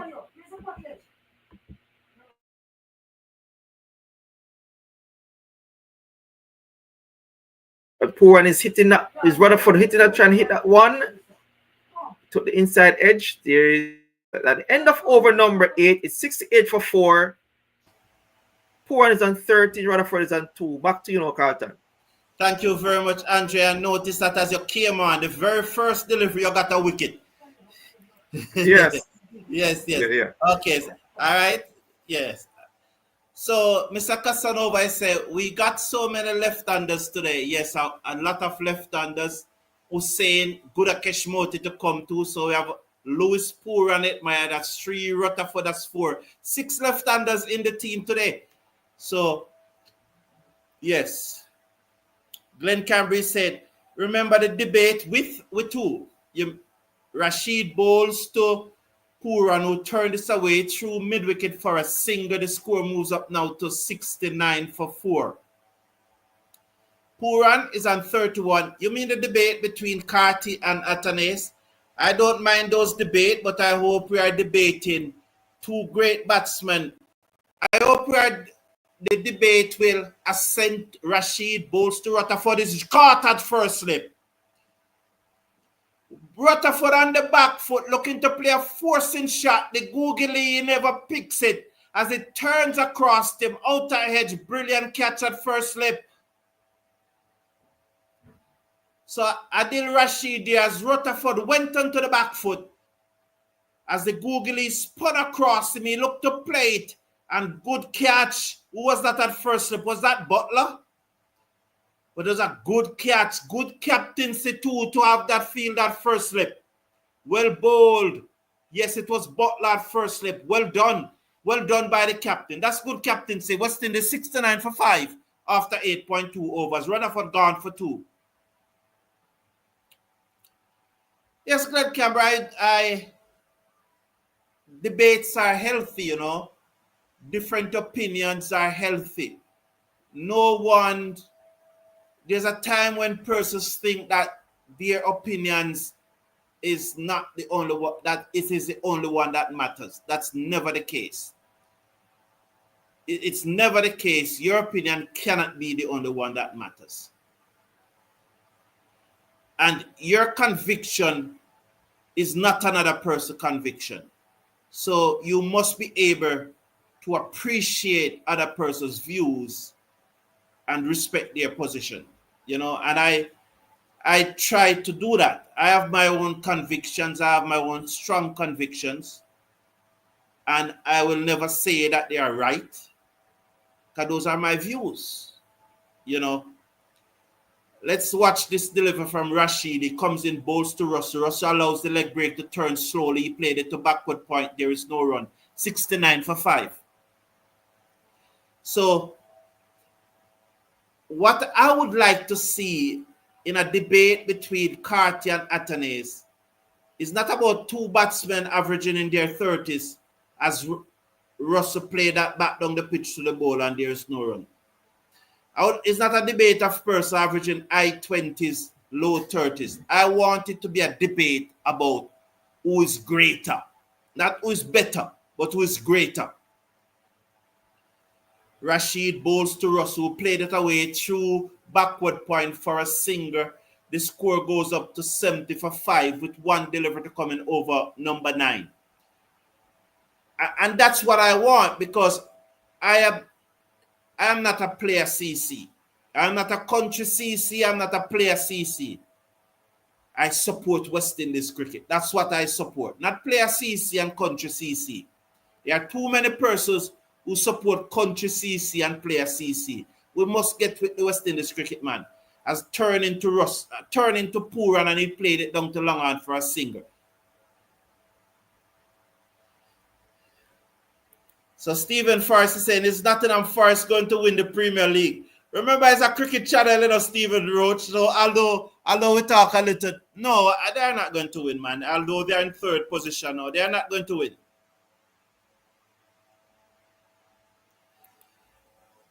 So Honor is saying, Glenn Campbell, I think it's a good thing that they are constantly compared. It shows that we actually have youngsters who can actually bat. I think so too. It's a good thing that they actually compare, but they are still ordinary batsmen up to this time. We hope that they improve to be better batsmen and become great. Yes, Stephen Roach. Stephen Roach want to turn this into a Manchester United channel. Terence Scott is saying Overton is going to continue. Powell again. First ball from Rashid, and he tries to hit a 6. Knock the ball around. Check what Rashid is bowling before exploding. Could not have said that better, Terence Hines. Well said. Appreciate it. Overton bowls to Puran, bottom edge it into the offside, and they will go for a single, 72 for 5.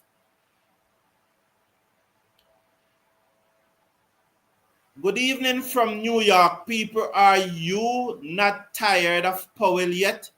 What is his purpose on the team? Batting so high, he's not a top order batsman. Okay. I'm going to ask Sherwin a question after this. So Russell is on 1. He's going to take strike from Overton. After this delivery, I will ask Sherwin a question. Over the wicket comes Overton, bowls to Russell, who clip this away down to the field and the fine leg boundary for a single. He will move up now to 233. Is Puran from 20 deliveries, looking very good. We're in over number 10. 2 deliveries have been bowled thus far as the rain comes down in Jamaica once again. Sherwin, who was our 2 leading batsmen in Sri Lanka in the T20 series? And how many innings in Sri Lanka did Ravman Powell top score? Over the wicket comes Overton, bowls to Puran. Again, he looks to cut, but it bottom edge to backward point. They go through for a single. So someone did said earlier that the pitch look a little sticky. Maybe, because it's not coming on there right now. So it could be that it is a little sticky for sure, as it's not quite coming on.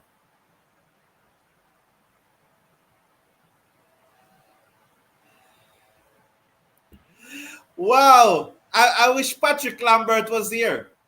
I wish Patrick Lambert was here. Overton over the wicket, bowl short to Rossi. Ducks just went over the stump through to the keeper. There is no run. The score is 74 for 5 after 9.4. We might have to drop Robban Paul for Ailey Matthews soon. What do you think? Well, I think the rule doesn't allow it. The International Cricket Council rules doesn't allow it. Mango Reef thinks it was a lucky catch. Well, it's sticking up. Over the wicket, come Overton, bowls to Russ, and he pulls it into the stand for 6. It was short, and he pulled it. Oh, did he catch it? Did that spectator catch it? Let's see. Nonetheless, Russ gone up to 8. Pooran is on 34, 80 for 5. Did he catch it or he dropped it? Left to be seen. I know when I said just now, did he catch it? It would have a lot of persons would be saying, what? What are you talking about? The rain is coming down heavier and heavier.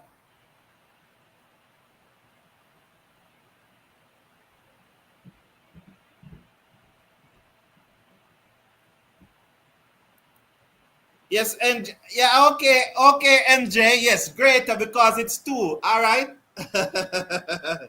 2, all right, cool, it's 2. So greatest is for 3 and more. Thank you, MJ. Thank you for the English class. No,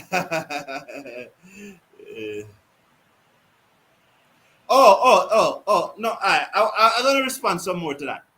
Final delivery. Andre's back.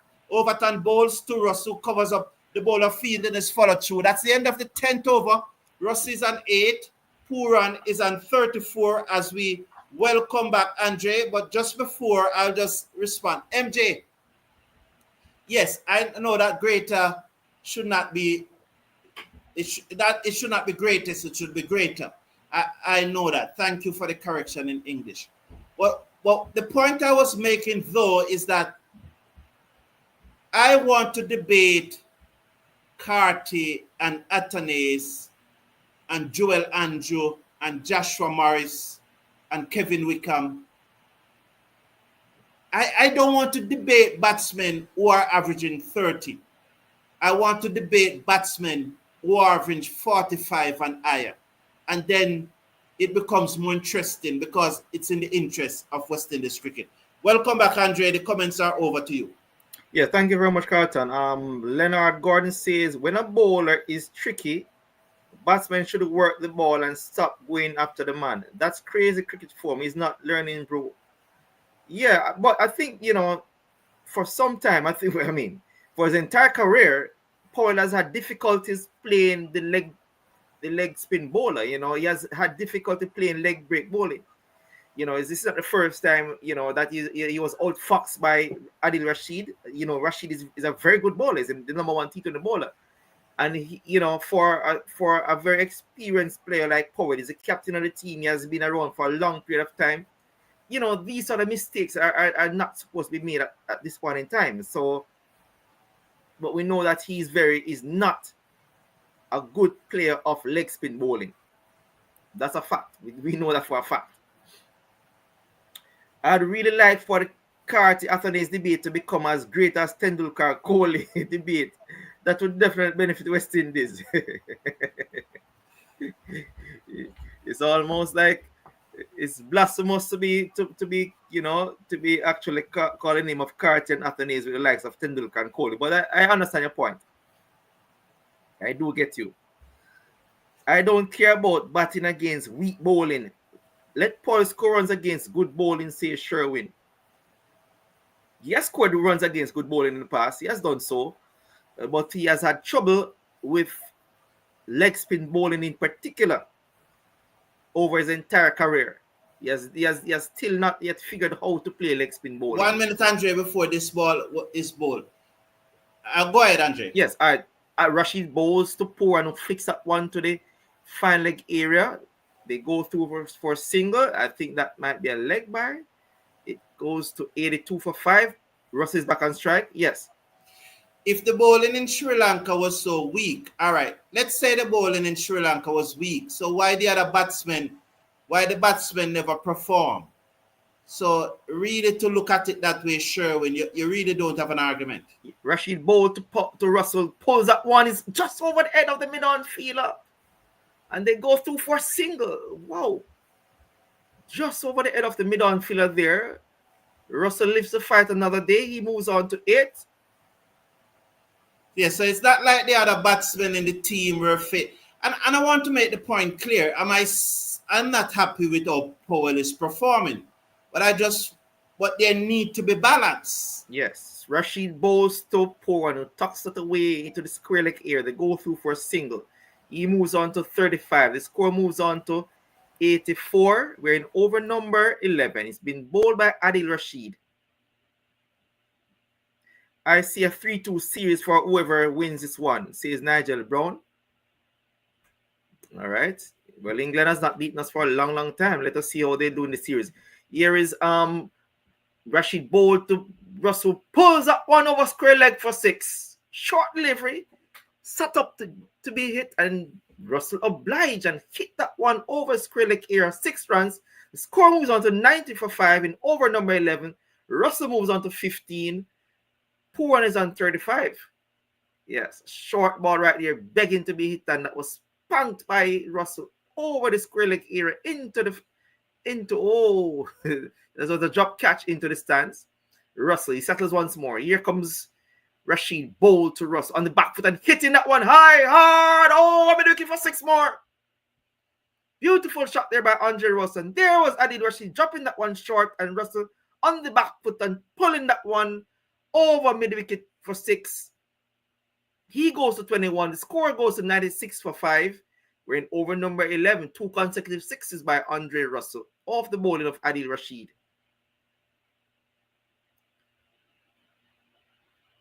And Joseph is saying, I hope we can bat out 20 overs. Russ and Puran are close to our last hope. Anyways, I'm not giving up.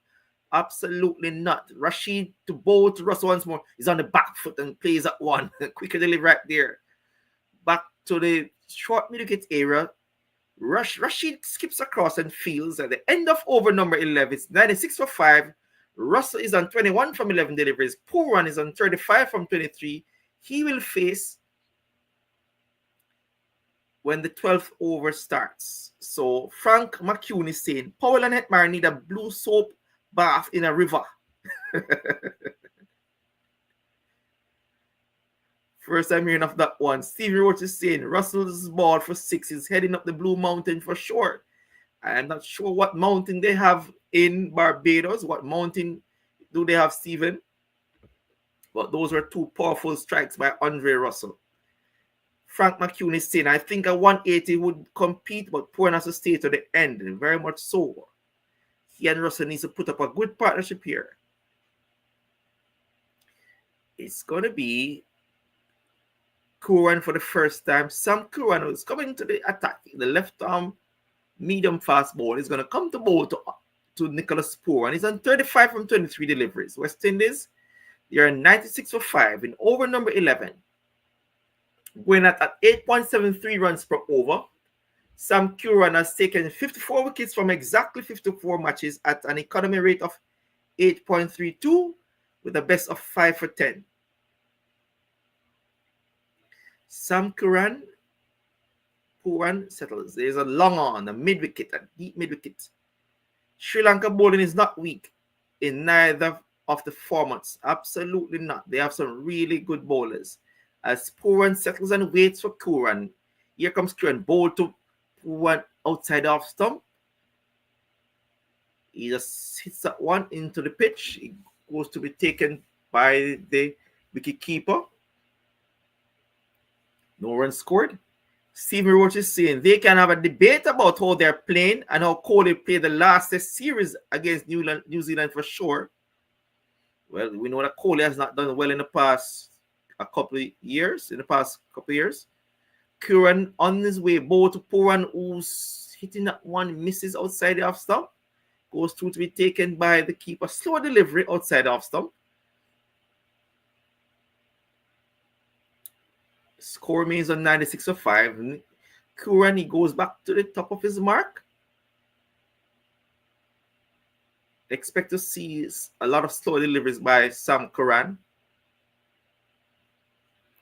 is on his way to bowl to Nicholas Pooran. Pooran settles.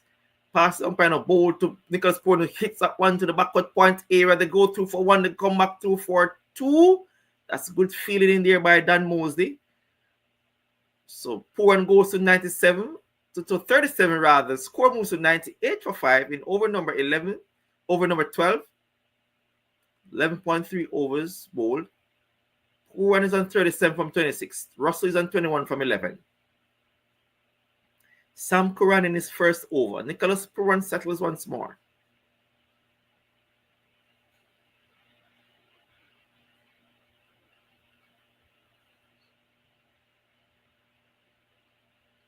Pooran, he settles and waits. He's just taking his guard once more. He's going to face the bowling of Sam Curran. Is over the wicket. Here is Curran. He's on his way to bowl to Pooran. Curran to Pooran. Pooran drives to the backward point area. They go through for a single. That is all they'll get. The score moves on to 38 by Nicholas Pooran.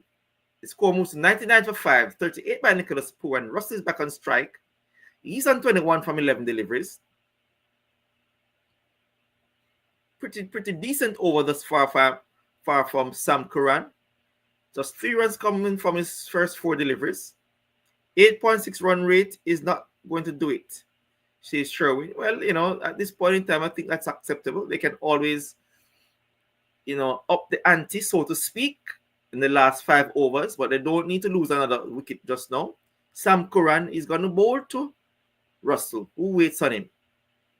Here comes Curran. Is over the wicket to bowl to Russell. Pass umpire now, bowl to Russell, who's short and he's, did that hit Russell? Wow. Ducked underneath it, does Andre Russell.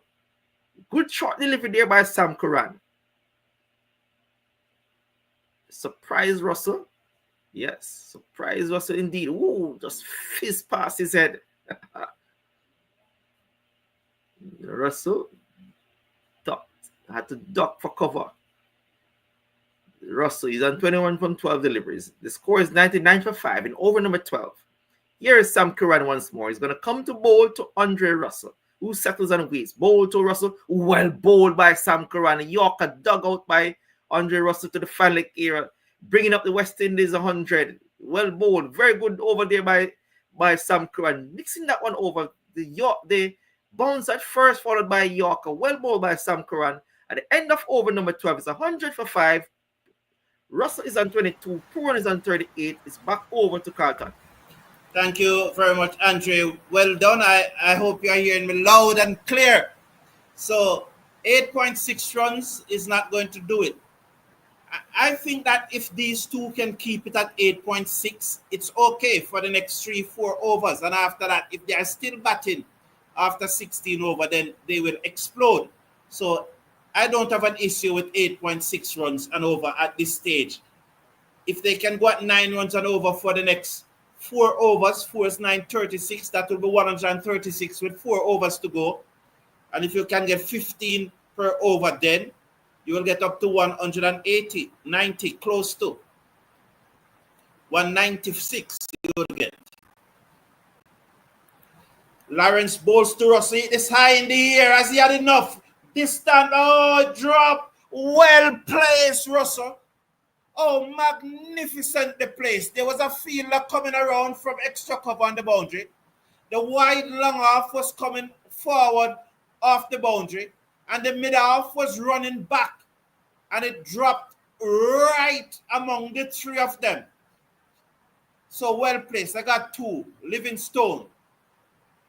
Over the wicket, bowls to Russell. Is deep in his crease. Defend out into the offside. There is no run. The score remains at 102 for 5. 102 for 5. Pooran on 38. Russell on 24. Livingstone. Over the wicket, bowls to Russell. And he hit this out of the screw and it gone. It gone a long way. I haven't seen it yet. Oh, it fall off the roof now. 6 more to Russell. He moves up to 30. 108 for 5. Magnificent. Power. Russell will have to score a century today for West Indies to win. Wow, if Russell scores a century, Stephen Roach, it will be entertaining because with only 7.5 overs to go, it will be fireworks. Terence Scott said, very worried that we only played 5 bowlers. If a bowler or 2 have an off day, we could be in trouble. I share that view, Terence Scott. I don't like the issue of the 5 bowlers. Let's wish them luck, though. Just let us wish them luck.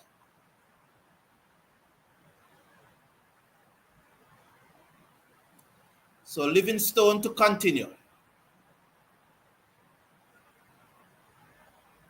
As Russell mops his brow. He looks up.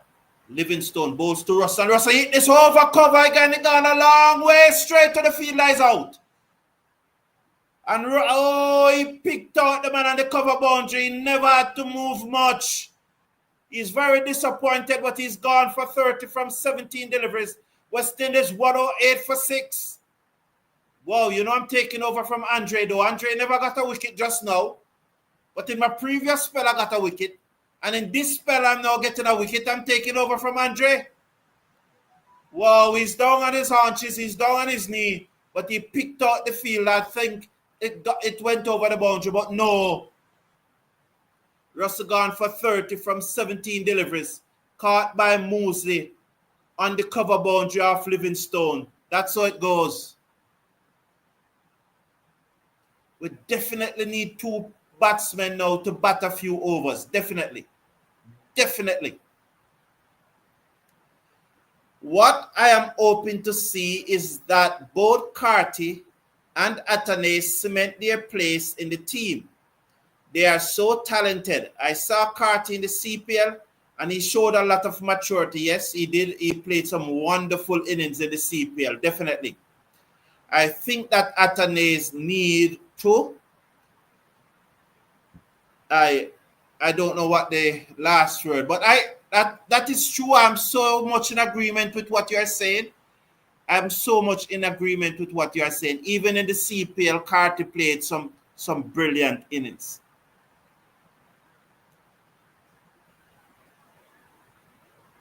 Livingstone bowls to Shepherd. He eases it down to the field and the cover boundary for a single. The score moves up to 109 for 6. One of the challenges that we face in cricket, especially in the Caribbean, as soon as a player performs at the regional level, we immediately discard those who have been playing and think that that player should immediately go into the team. That is more likely to happen if the team is weak. Round the wicket come Livingstone, bowl to Edmire, who deep in his crease, try to turn it, and there is no run, the end of over number 13. So that is more likely to happen if the team is weak. It is more likely to happen in our ODI team. It's more likely to happen in our test team. And you can't say that about the ODI team at this moment either. Because look at the performance of Greaves. 3 consecutive centuries in the Super 50. But he doesn't have a spot right now in this West Indies playing 11. He may have a spot in the squad, of course. But the players are performing so well that he would not have a spot in this playing 11 right now. Definitely you call him up to the squad. So that's the point I'm trying to make. When a team is strong, like our T20 team, which is ranked 3rd in the world, that means the team is strong. You have to really do a lot at the regional level to get in. Overton, over the wicket, bowls to Shepherd, who tap this down to a short fine leg and they go through for a single. Let's watch this signal. I think it's a leg by. So it's now 110 for 6. And there are precedents for what I just said. Look back at the great West Indies team from the late 70s comes up to the mid-90s. Ruston Otto, Mark Nita. There were so many good players and you can reel them off who never got a chance because the team was so strong. And that is the situation with our T20 team now. It's a strong team. Overton bowls to Pooran, who slapped this brilliantly caught at mid-off. Josh Butler going back and jumping high. 110 for 6, Pooran gone. Wow. Wow. This is not good enough. This is not good. It's not good at all. 110 for 7. They're going to check if he uses the ground to balance the ball to take the catch. 38. So let's see. I hope he does, I hope Butler use the ground. When these two reach the score, oh, well, boy, that's a long time ago, eh?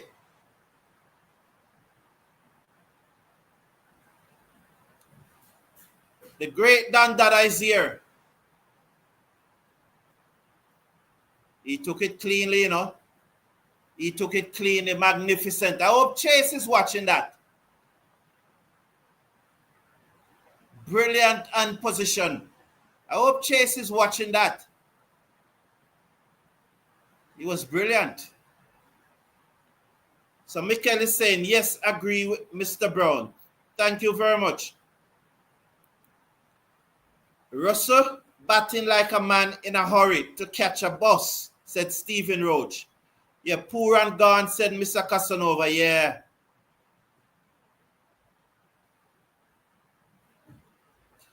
Frank McCoon said, I think Greaves need time to be consistent. He's a good test player and an ODI player.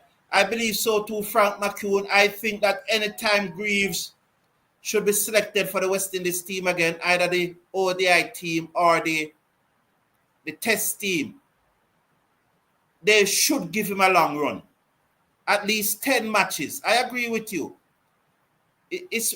And Greaves is the only batsman in the region averaging 40 in Super 50 cricket, He's the only batsman. And this is the third consecutive year that he's performing. Overton to Hussain.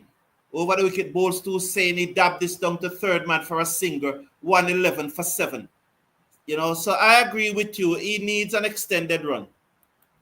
John Chambers is saying, is the wicket or the bad application? Is it the wicket or the bad application? I reserve my opinion. I can't say at this time. You have seen some deliveries that sticked. I think it's both. I think both the wicket is not playing all that through, and then we could have some more application. You would look at the shots that King played. I think Lewis was unfortunate. Edmire, Russell. Those are the 3 shots that come to me right away. Pooran just now too. It looked like it stopped on him. Pulled away by Shepherd down to backward square leg for 4. Good shot that Shepherd. Lovely shot. 115 for 7. So I think it's a little about. I think Shepherd. I think Pooran that just now that it stopped on him. I think also if the ball had come through for Lewis, he would have cleared the boundary. So I think it's both.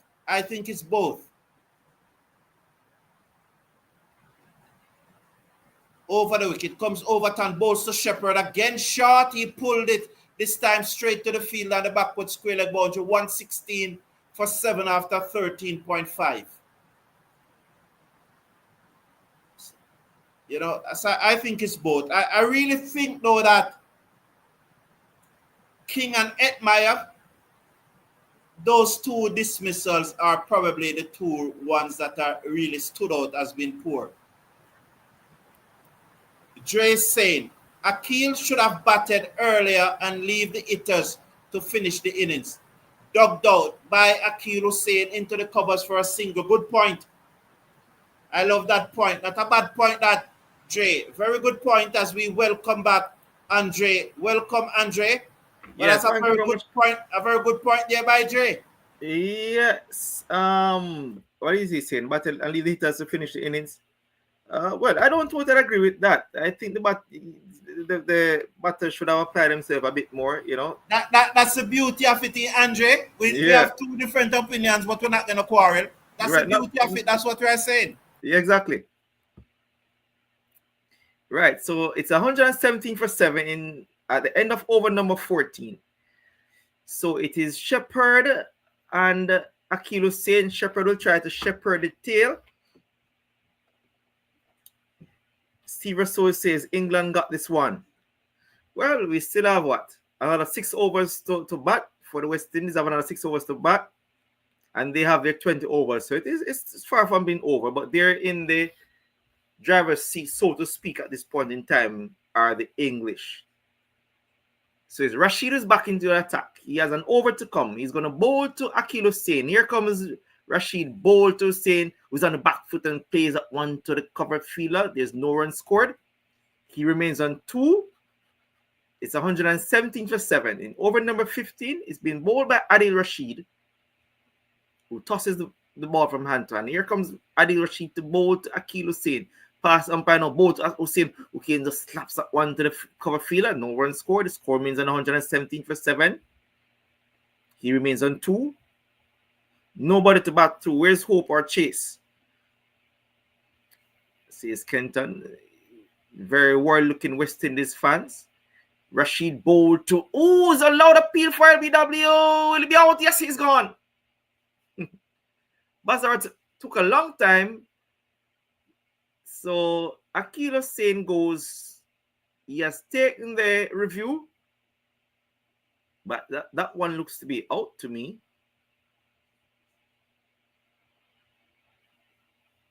So it's 117 for 8. Rashid has struck, so they've gone for the review. They're not playing sensible. Yeah, some rather ordinary batting on the part of the West Indies. The only thing can save Akil Hussain there, it might be just be missing leg stump, but let us see. Well, I think it is. It looks out to me on the first one, on the first go. This one is definitely not pitching outside leg stump. So it's going to be, and if it's clipping, he's a goner because the umpire gave it out on the field. Don't panic. West Indies got this, says Don Dada. And there is Rashid. Yes, pitching in line. It's going to be hitting. Yes. Oh, missing. Yes, as I say. Yes, the only thing can save him there right there is if he's missing and he actually is missing the stump right there. Grieve should replace Wash Jr. and I can bowl too. Well, Wash Jr. is not a part of the... Is Wash Jr. a part of the team? I doubt that very much. I don't think he's a part of the team. Here's Rashid. He's going to come to bowl to Akil Hussain once more. Pass umpire now, bowl to Hussain. Oh, missed that one. Is a loud appeal once more. Yes, he's giving this time out. Yes, and he's gone for the replay once more. Umpire Bazarat is anxious to give his first LBW victim in international cricket.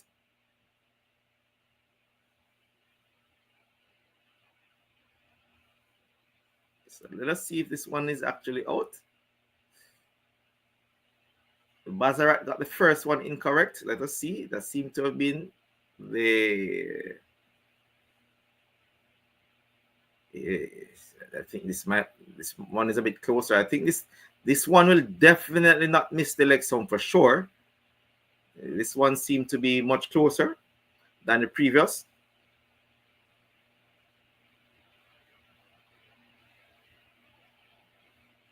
Seemed to have missed the bat for sure. Right there. We're waiting to see what will happen. So Akil Hussain, he waits. Yes, misses the bat.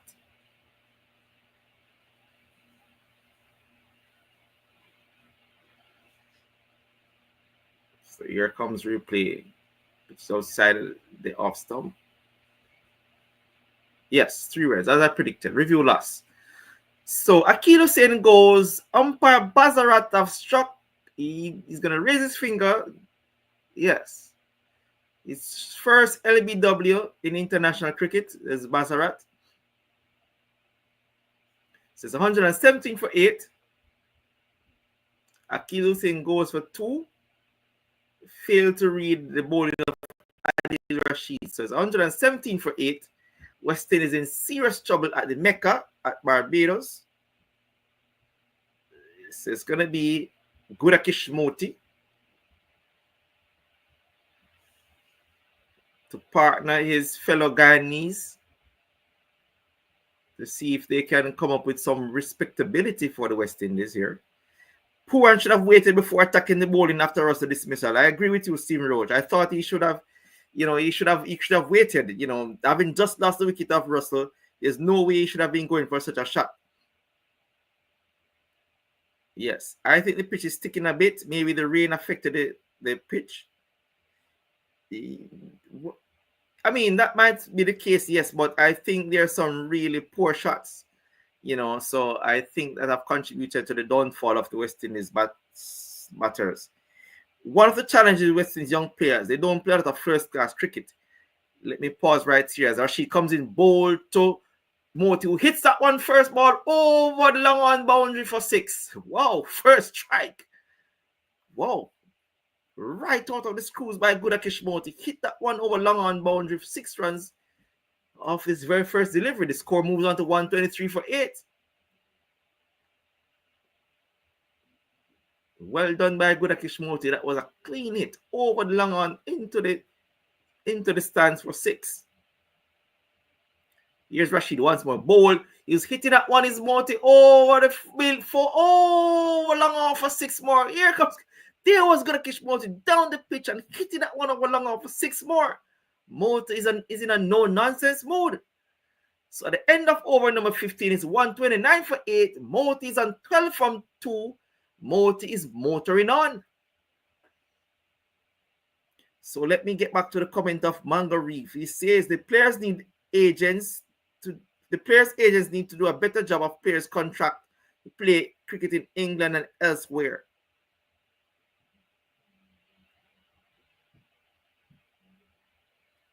All right. That's the opinion of Mango Reef. Oh man, I don't want Liverpool to win today against Aston Villa. Yeah, well, Liverpool is on a roll.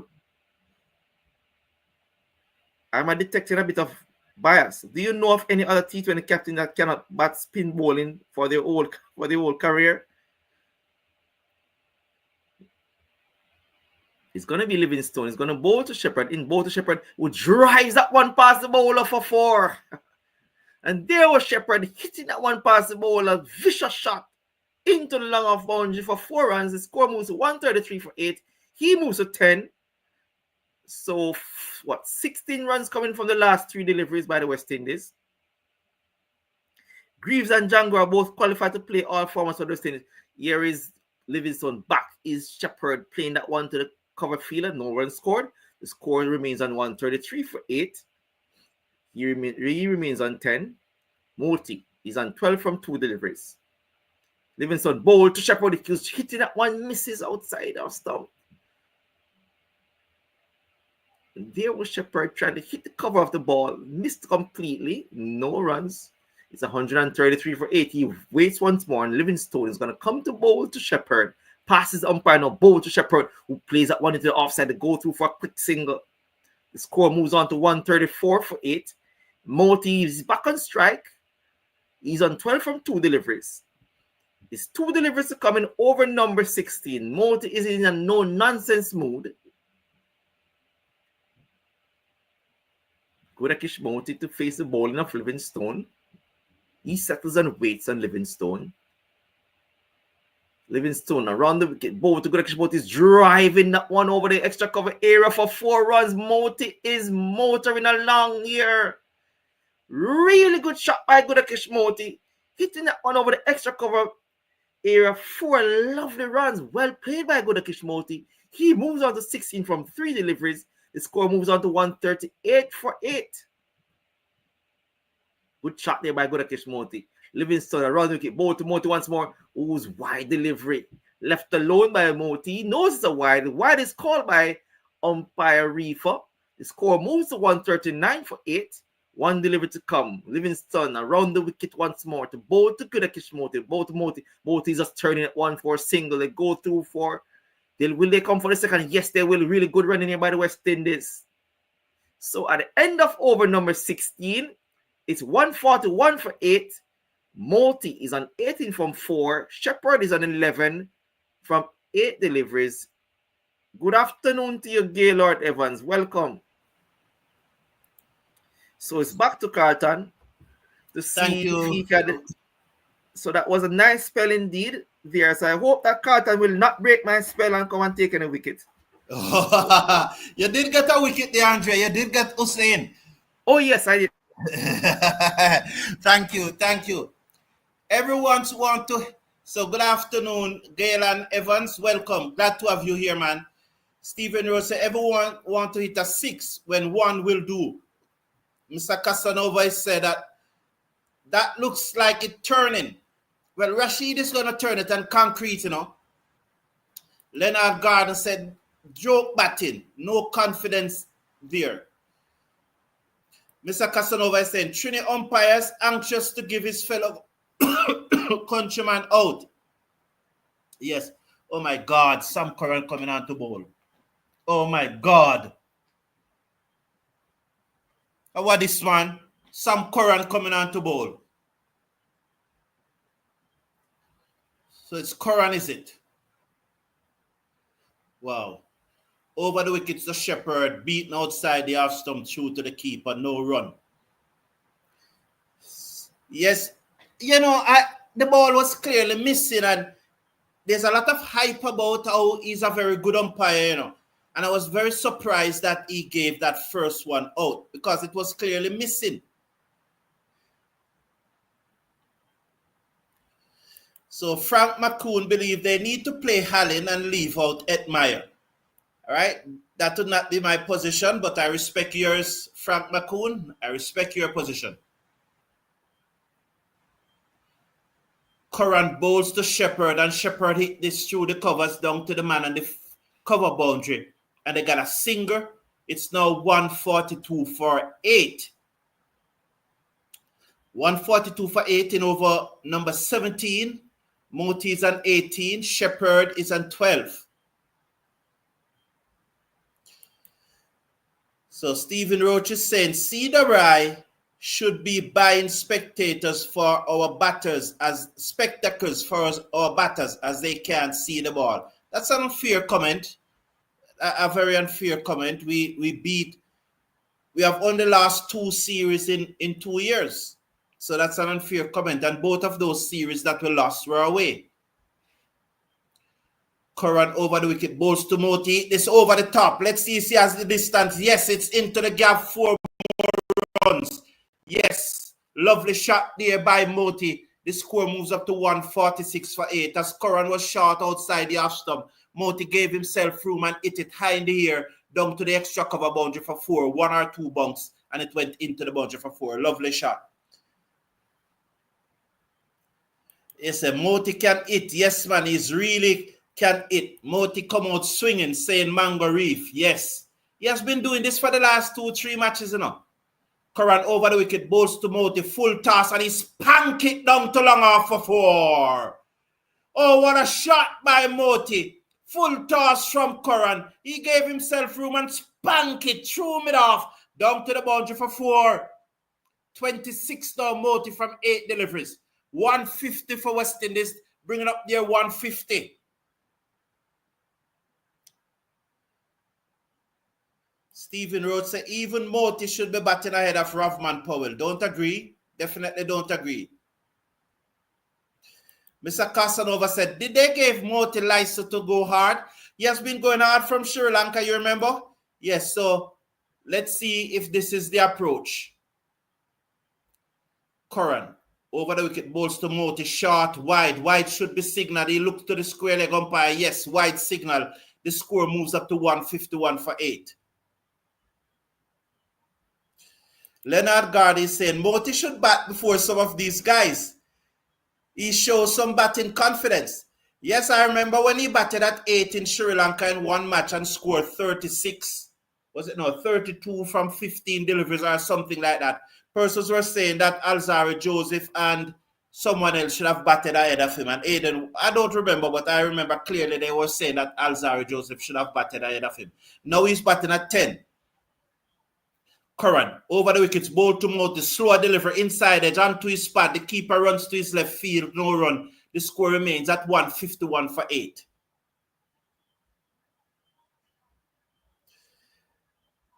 Yes, he is not. Yes.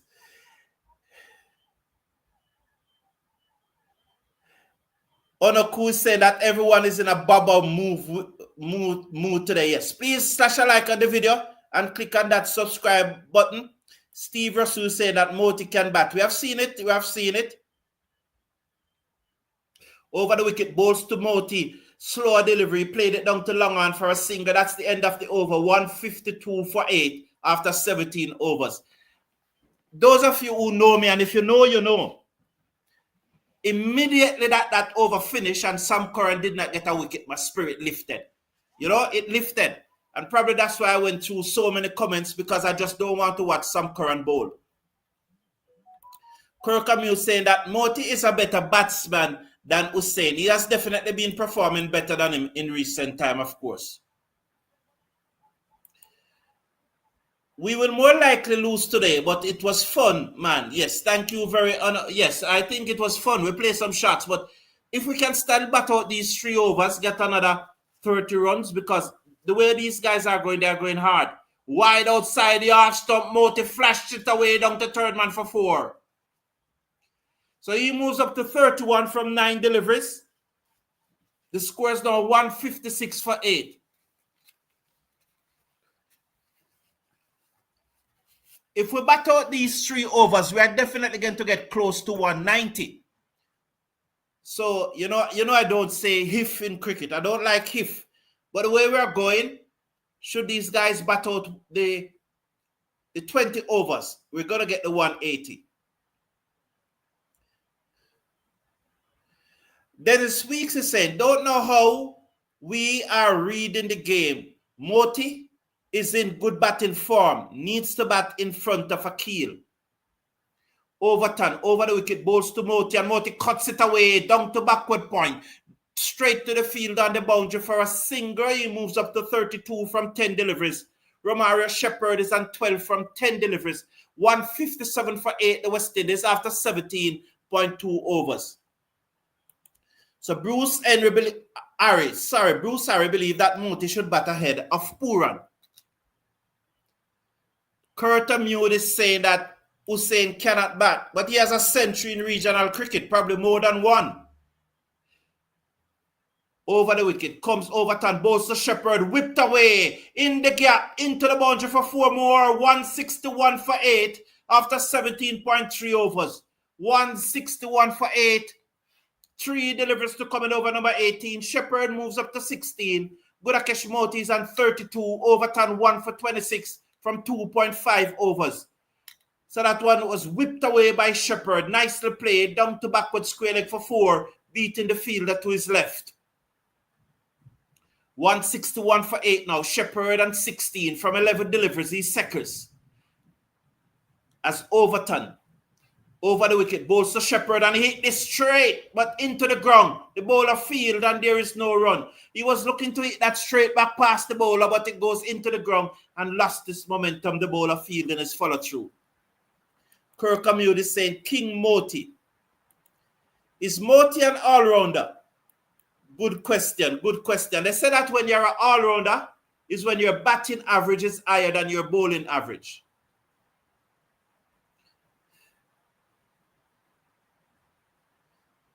Over the wicket comes Curran, balls to Shepherd, he cuts it away on the bounce to the man at backward point. There is no run. Stephen Rose said, do you have a problem with Curran, Mr. Brown? I don't have a problem with him, but I don't like seeing him on a cricket field. Ever since he wore a shade to come and bat. Walk out with a shade to come and bat against the West Indies. It rubs me the wrong way. So I always want to see him fail. But I don't have a problem with anybody. I don't know him personally. Hit away by Shepherd into the gap at mid-wicket. The fielder comes around to his left. They got a single. The score moves up to 162 for 8. So I don't have a problem with anybody, man. I wish him all the best in his life and all of those things. I don't have a problem with anybody. But I don't want to see him succeed on a cricket field. Ever since he wore that shades to come and bat against the West Indies. Gerald Music think that Moti approach is very intelligent. Frank McCoon is saying, give them fire. Yes, give them fire, Moti. Onoku is thinking that CrickBuzz should update Moti's profile from bowler to all-rounder. My apology, Andre. I never realized that it was the end of the 18th over. Over to you, Andre. Over to you. Thank you very much. So let's here to do the final right for the West Indies. I got some runs. I never got any wicket there, and I got runs. Yes, indeed. A lot of runs too. So keep it going. Let me keep it going. So exactly 9 runs per over at the West Indies. 162 for 8. The final 2 overs to come. Shepherd is facing Shakib. He's on 17 from 14 deliveries. Shakib bowled to Shepherd, who plays that one to the long off area. They go through for a single. Score moves on to 163 for 8. Moti's back on strike. He's on 32. Really good partnership here by Shepherd and Moti. Shakib has so far taken 3 for 30 from his 3.1 over. 3.1 overs. So it is going to be Moti to face the bowling of Shakib. Patrick Lambert is saying West Indies will not win this match because we don't post enough runs for the bowlers to defend. Here's Shakib, bowled to Moti, who's flicking that one into the mid-wicket area. Oh, falling short. So they get just 1.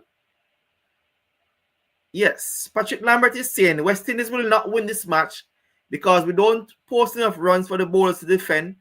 Plus, our beautiful ladies are not with us today. Okay, Patrick. It's going to be Shepherd to face the bowling of Shakib. Kieran Fritz is saying, proud Trini, and still I love what I've seen with my Ghana International in the last 4 years. My rivals in regionals, but my brothers in maroon. Thank you very much, Kieran. As Shakib comes into bowl to Shepherd, pass umpire now, bowl to Shepherd, who hits that one through the backward point area. They go through for 1. That is all they'll get. The fielder comes around from the third man region to field. So Shepherd goes to 19. Moti is back on strike. He's on 33 from 11. It's 165 for 8 in over number 19. It's been bowled by Shakib. Yes, so they are so far taken 3 for 33 from 3.3 overs. He's at the top of his mark. He's going to come to bowl to Gudakesh Moti. Moti settles and waits. Shakib is on his way. Not so fast. Gudakesh Moti looks around the field once more. So 165 for 8, going at 8.92 runs per over are the West Indies. Shakib is on his way to bowl to Gudakesh Moti. He comes in, passes umpire, now bowl to Moti. Moti slash at that one. It's outside the off stump. He misses. The score remains on 165 for 8. Moti is on 33 from 12. Well played by Gudakesh Moti. Really valuable 33 runs. A long on, a deep mid-wicket.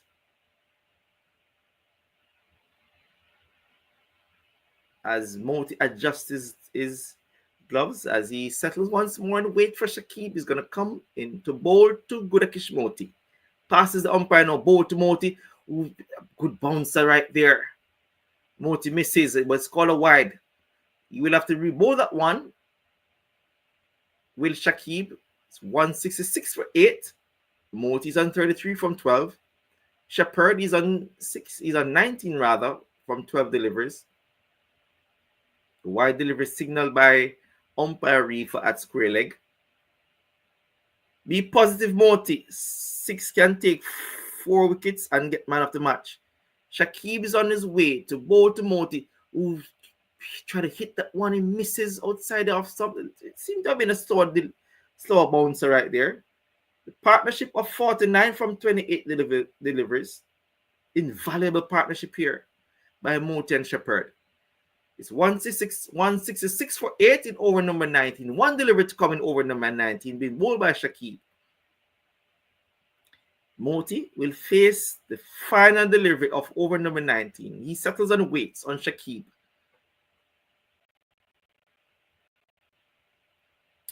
Shakib on his way, ball to Moti, who hits that one hard. Is going to be taken at the deep mid-wicket area. So Moti goes, caught at the deep mid-wicket area, but well played indeed by Gudakesh Moti. Shakib gets his 4th wicket. So Moti goes for 33 well-played runs by Gudakesh Moti. Yes, it seems to have been a slow bouncer right there. Not timed at all by Gudakesh Moti. Right into the hands of Livingstone, it seems. So Gudakesh Moti goes for a well-played 33, for Moses rather, who took the catch. 33 from 14 deliveries. So it will be up to Romario Shepherd, and here comes the other Guyanese.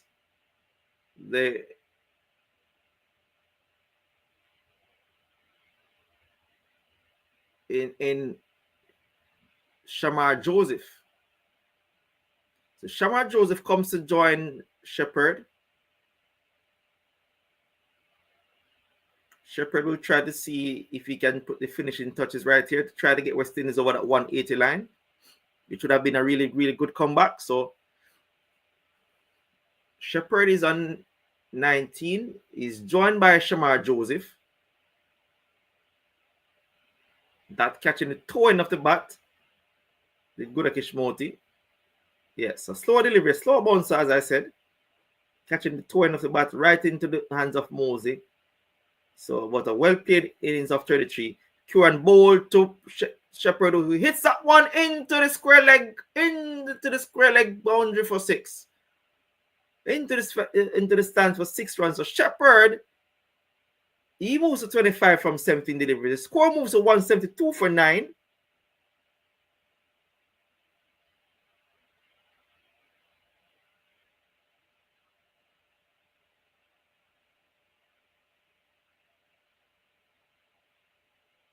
So yes, the score moves to 172 for 9. He moves to 25. I think that's in the beach, you know. Yes, indeed. Yes. So it's going to be Curran once more. It's going to come to bowl to Shepherd. Over the wicket once more. To bowl to Shepherd. Bowl to Shepherd. With full toss, who hits that one. It's going for 6 more. Over the cover region. And that's a marvelous shot indeed by Shepherd. Hitting that one over the covers for 6. Hold that, Curran. Hold that. 6 more off the ball now, Sam Curran. That's a magnificent shot here by Shepherd. Over the covers for 6. The score moves to 178 for 9. 12 runs on the first 2 deliveries. 4 deliveries to come in the last over. Shepherd is on 31 from 18. Playing a cameo for the West Indies. 178 for 9. West Indies have done well thus far to get to that score. Curran on his way to bowl to Shepherd once more. On his bowl to Shepherd, who swing and miss that one outside the off stump. He's looking for a wide delivery, not called by the umpire. 1 bouncer signal umpire reefer. Kieran is saying, runs on the board. Let's remain realistic. Bowl well, win the game, get the wicket. Add something there for the bowlers, even though the do factor may factor in later. Shepherd waits on Curran once more. He settles and waits. Here is Sam Curran on way to bowl to Shepherd, who hits that one. They will not take the single. No, Joseph, you go back. Leave it to Shepherd. Let him try and finish this off. Slow delivery. Hit to the long on area. The score remains at 178 for 9. If two sixes are hit in the last 2 deliveries, that will get us a total of 190, which would be a really good comeback. Shepherd, he waits once more, settles and waits on Curran, who's going to come in on bowl to Shepherd, who hits that one to the mid-wicket area. They go 2 for 1. They'll come back for the second run. Yes, they get back for 2. The score moves on to 180. Well done by the West Indies. Well done by Shepherd. It's 180 for 9, which is a very good score thus far. Runs on the board. 180 is a good score. One delivery to come in the West Indies innings. Shepherd is on 33 from 21 deliveries. Really good innings by Romara Shepherd. He settles once more. He waits from Sam Curran, who's going to come to bowl to him. Curran is on his way to bowl to Shepherd. He settles, waits. Shepherd, who hits that one, is high in the air. He's going to be down to the third man area. Go through for one. They'll be back for two. That is all they'll get. And West Indies get to a total of 182 for 9. That's a really, really good total. You know, with the sort of trouble that West Indies were in, Carlton, I think that they would have settled for that score any day. 182 runs in 20 over cricket is a big score. It's above par. We'd have loved to get more, but 180 is competitive in 20 over wicket, in 20 over cricket. And I don't think that this pitch is played absolutely true. You know, Mr. Casanova is saying that we got like 5 Guyanese today playing. Is it so? Edmire, Rutherford, Shepherd. 5 indeed. Yeah, he's right. 5 Guyanese. Okay. Yeah. All right, Mr. Casanova. Dan Dada is saying like, share, and subscribe. Big up yourself, Dan Dada. Welcome, man. Dan Dada is a legend, man. Is a legend. Yeah. Reasonable score. Yes, reasonable score. Honor is saying that miraculous recovery. We did well, and the length of the batting order then came out today and helped us. You know, reasonable score, good recovery. Yes, I agree. 182 is a lot of runs. 182 on the board is 182 on the board. That's over 9 runs per over. That's 9.05. England will have to come 9.1. Yes. 9.1 runs per over. So that's a lot of runs, Andre. That's a lot of runs, you know, and England will have to play really well to get those runs, you know, and we know that we play really well in our conditions, you know, the likes of Moti and I mean Hussein, they will come and they will do their job, you know, more than likely. So England will have to bat really well to get those runs. Yeah, I definitely think so too. So thank you, Andre. We'll be back at the start of the innings. So both of us will be back here for the start of the innings. Until then, we'll see you in another 10 minutes or so.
West Indies recovered from 18 for 3 to post 182 in their 20 overs in the first T20 international between them and England in Bridgetown, Barbados at the Kensington Oval.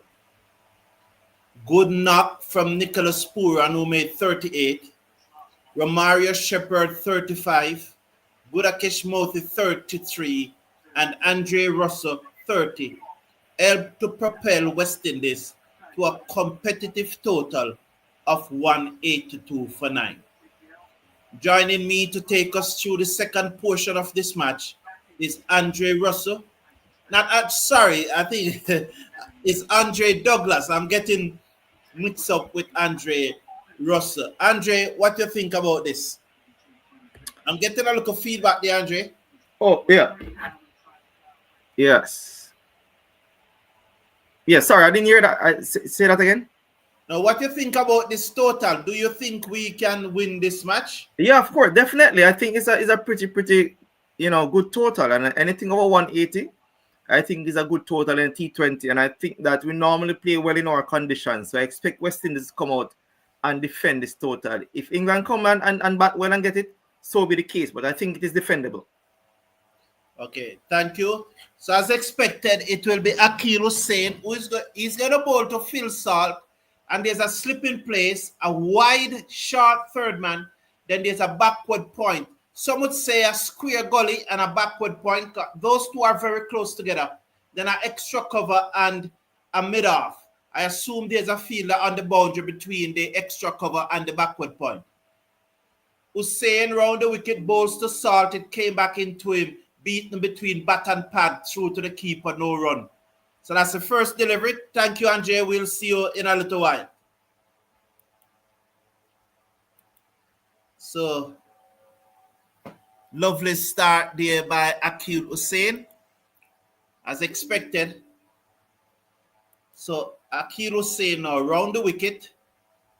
The slip goes down, he comes in, he bowls to Salt, and Salt stroke this wide of the man at mid-off. Brilliant stop by Andre Russell, who prevented it from going down to the boundary and saving 3 runs there. So right away, the West Indies fielders are onto it, as that first one was a brilliant stop by Andre Russell. Question is, Shamar Joseph batting at number 11. Yes, Vincent. Yeah, I said, nice to see the full team bat. Time for some good batting. All right. Now it's for the bowlers to do their job, said Gale and Evans. So, Jacks is it? Will Jacks that opened the innings along with Phil Salt. Hussain making sure that the field that they discuss is in place. He's round the wicket, bowls to Jacks. Jacks turned this away down to the fielder on the square leg boundary for a single. So 2 for England after 3 deliveries. There are 2. Glenn Campbell said West Indies 30 runs short on this beautiful batting wicket based on the bowling attack we have. I thank you for your opinion. We will see. Hussain bowls to Salt to hit this down to long on for... Oh, there's a fielder there who misfield Ravman Powell, and it goes into the boundary for 4. So he came across, misfield, and it goes into the boundary for 4. It was hit hard down to long on. He had some work to do to his left, and he got there, and I think he got both hands to it.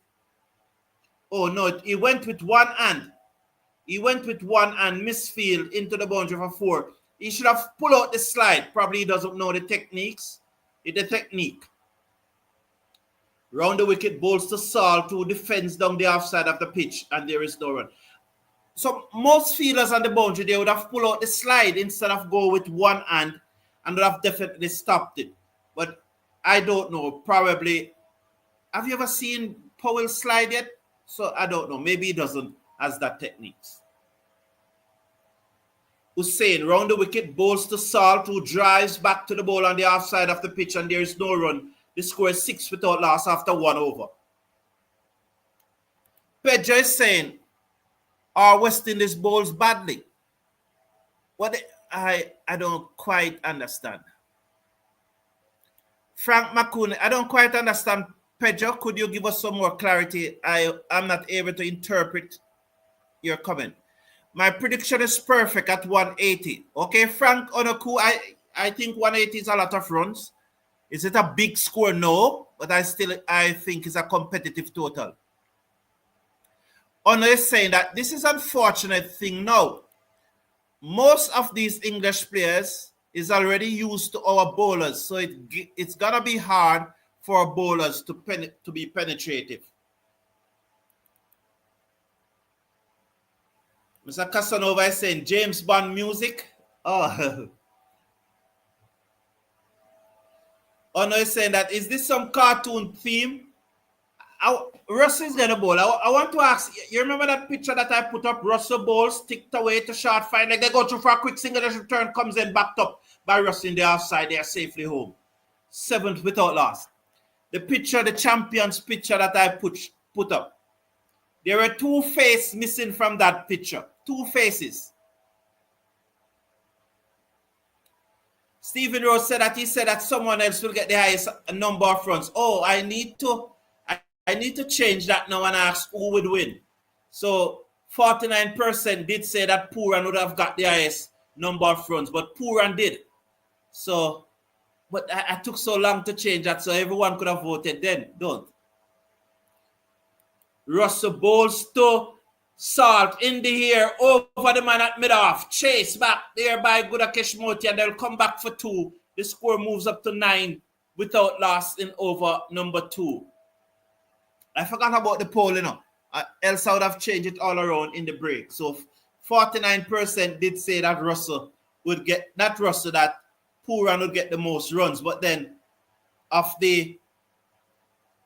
would always be the case, right? It would always be the case. Especially. So. TD saying, what a recovery. Yes. Marvin is saying, West Indies all the way. I agree with you. Let's watch Russell now as he comes in. He's over the wicket, bowls to Salt, and Salt hit the side in the air. As he got the leg on it, it won't go to the boundary. The fielder can't get there, unfortunately for Rutherford. Wow, good work. I hope he saved it, but it was high in the air. Rutherford gave chase. He never got to it, but as the ball bounced up, it bounced onto him and gathered momentum and was heading towards the boundary. And that big foot came down and he saved it brilliantly.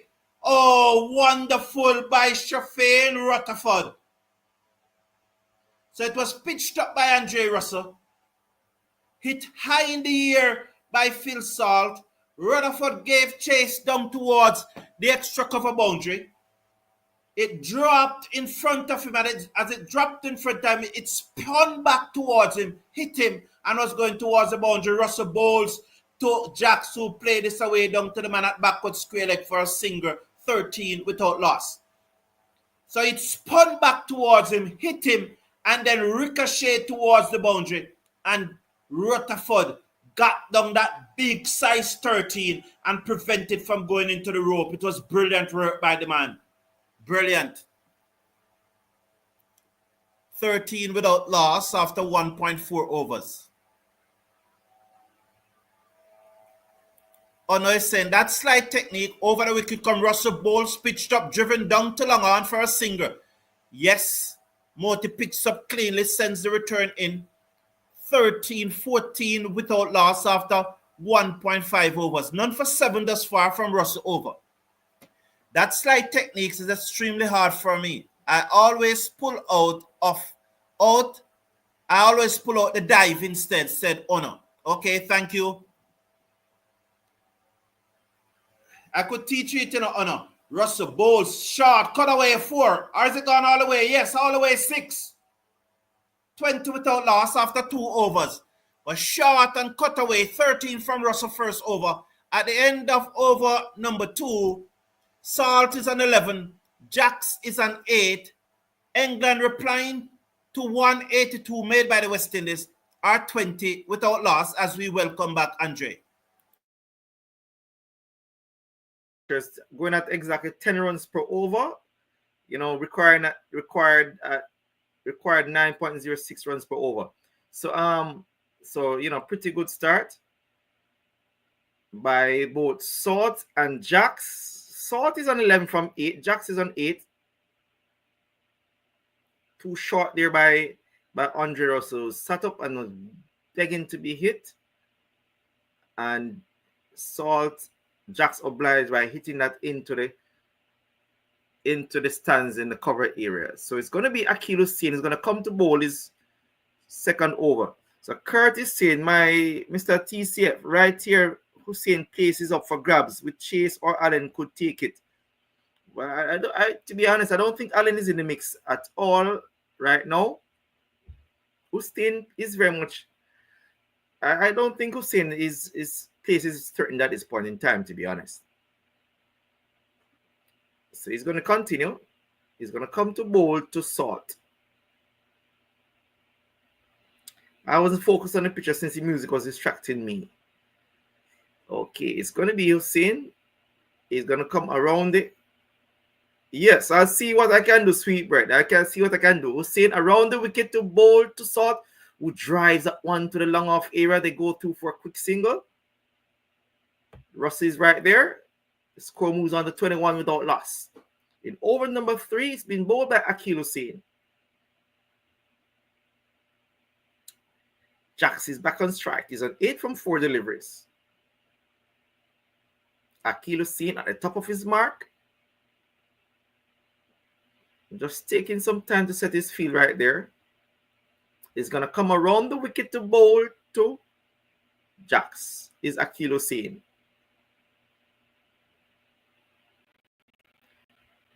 Around the wicket, bowl to Jax on the back foot, plays at 1 to the cover fielder. There's no run scored. The score remains on 21 without loss. In over number 3, it's been bowled by Akil Hussein.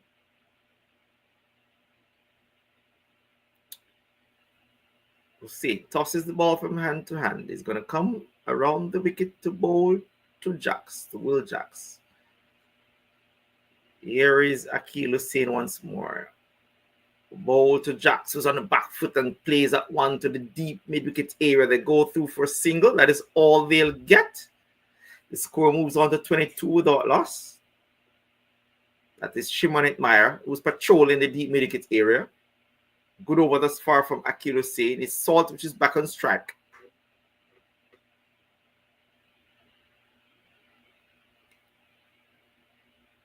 (22) without loss in over number 3.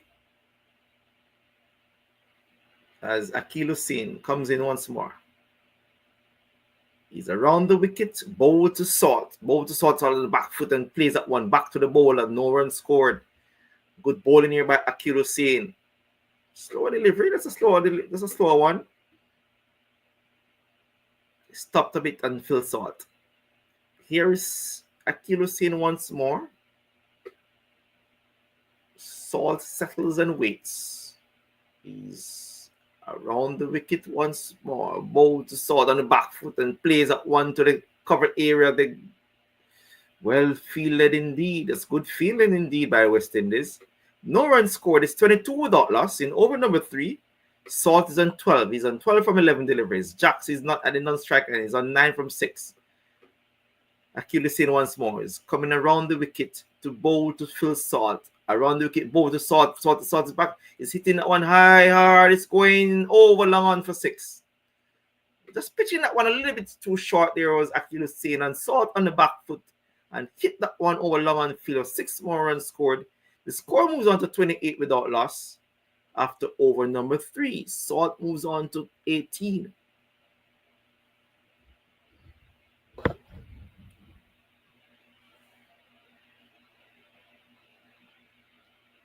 So Salt is on 18, Jax is on 9. Good night to you, to Shirley. Thanks for joining.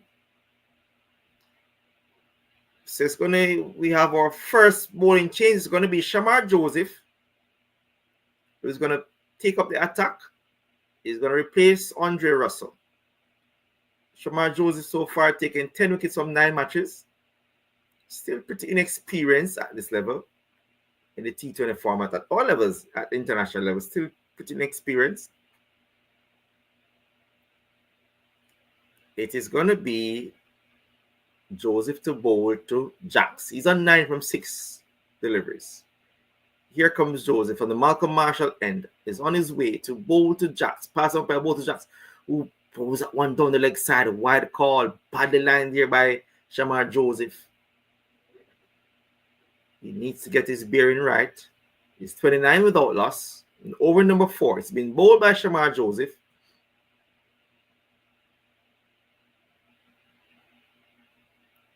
Poor and having a word there with Akil Hussain.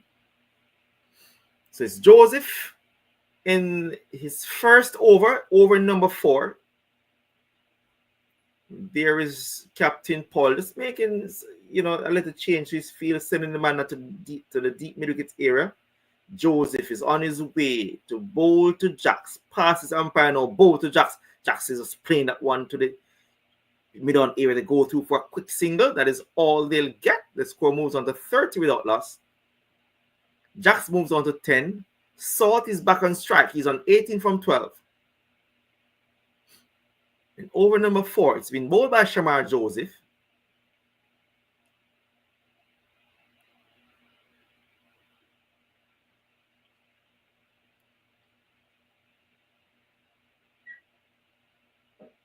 Salt, he settles and waits on Joseph.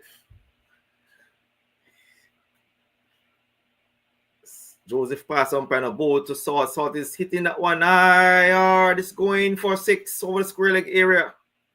And there was Joseph just pitching that one short down the leg and just picked up by Salt, flicking that one nonchalantly into the stands at the square leg area. 6 runs scored. The score moves on to 36 without loss. Badly line delivery there, and there was Salt just fitting that one into the square leg area for 6 runs.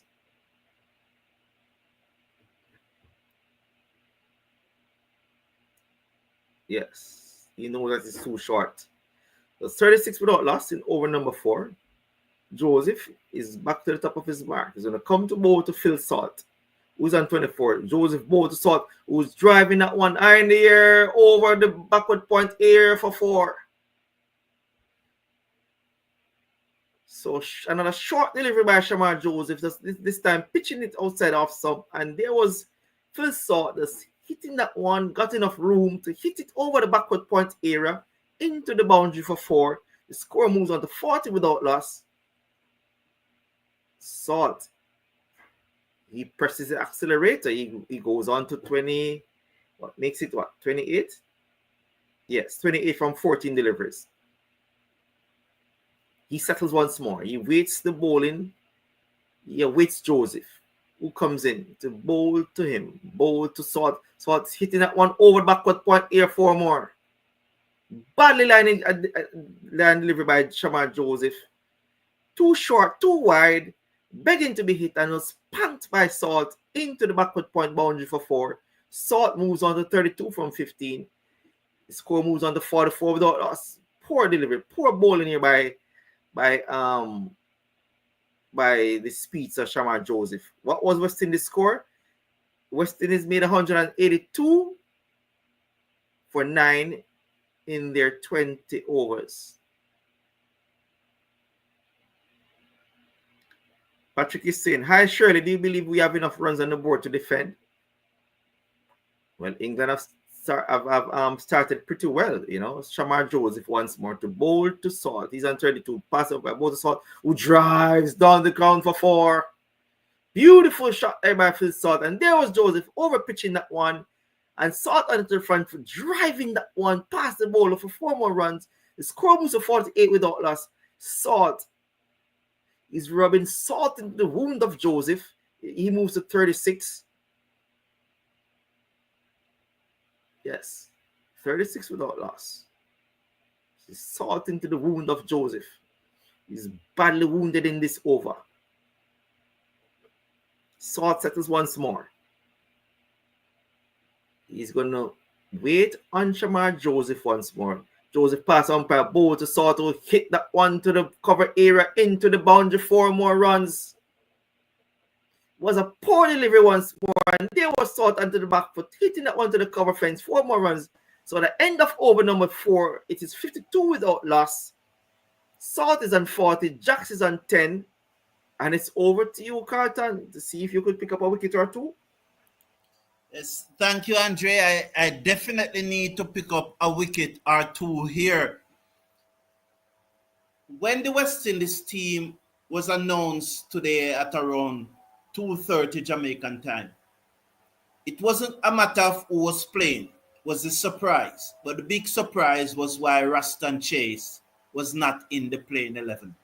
And it clearly seen from what have happened here is that when you compare Hussein 2 overs and when you compare the other 2 overs from Shamar Joseph and Andre Russell, you clearly see that the English, they prefer the pace. 52 without loss after 4. Hussein round the wicket to Jax, who is on 10 from 7, and he played this down to the man at mid-on, who dived across, stopped it, but can't prevent the singer as it trickled away and have to be stopped by the fielder coming in from long on. Not a good day for Romario Shepherd in the field. Not that he's feeling bad. He's not Romario Shepherd. Shafane Rutherford. He's not feeling bad, but the rub of the green is just not going his way. The ball just seems to be just bouncing away from him, but I don't think that he's feeling bad. Well, he's not feeling bad. So Salt is on 40 from 17 deliveries. Hussein round the wicket, bowls to Salt, and Salt drives, beat the dive of the man at extra cover, backed up at mid-off. He's out, run out. Brilliant work there by the West Indies. Salt run out by Pooran. Magnificent work. As a dive from the man at extra. He's not out. He's not out. Well, Pooran missed the stump, but I sure saw the base came off. 53 without loss. I really need to see the replay.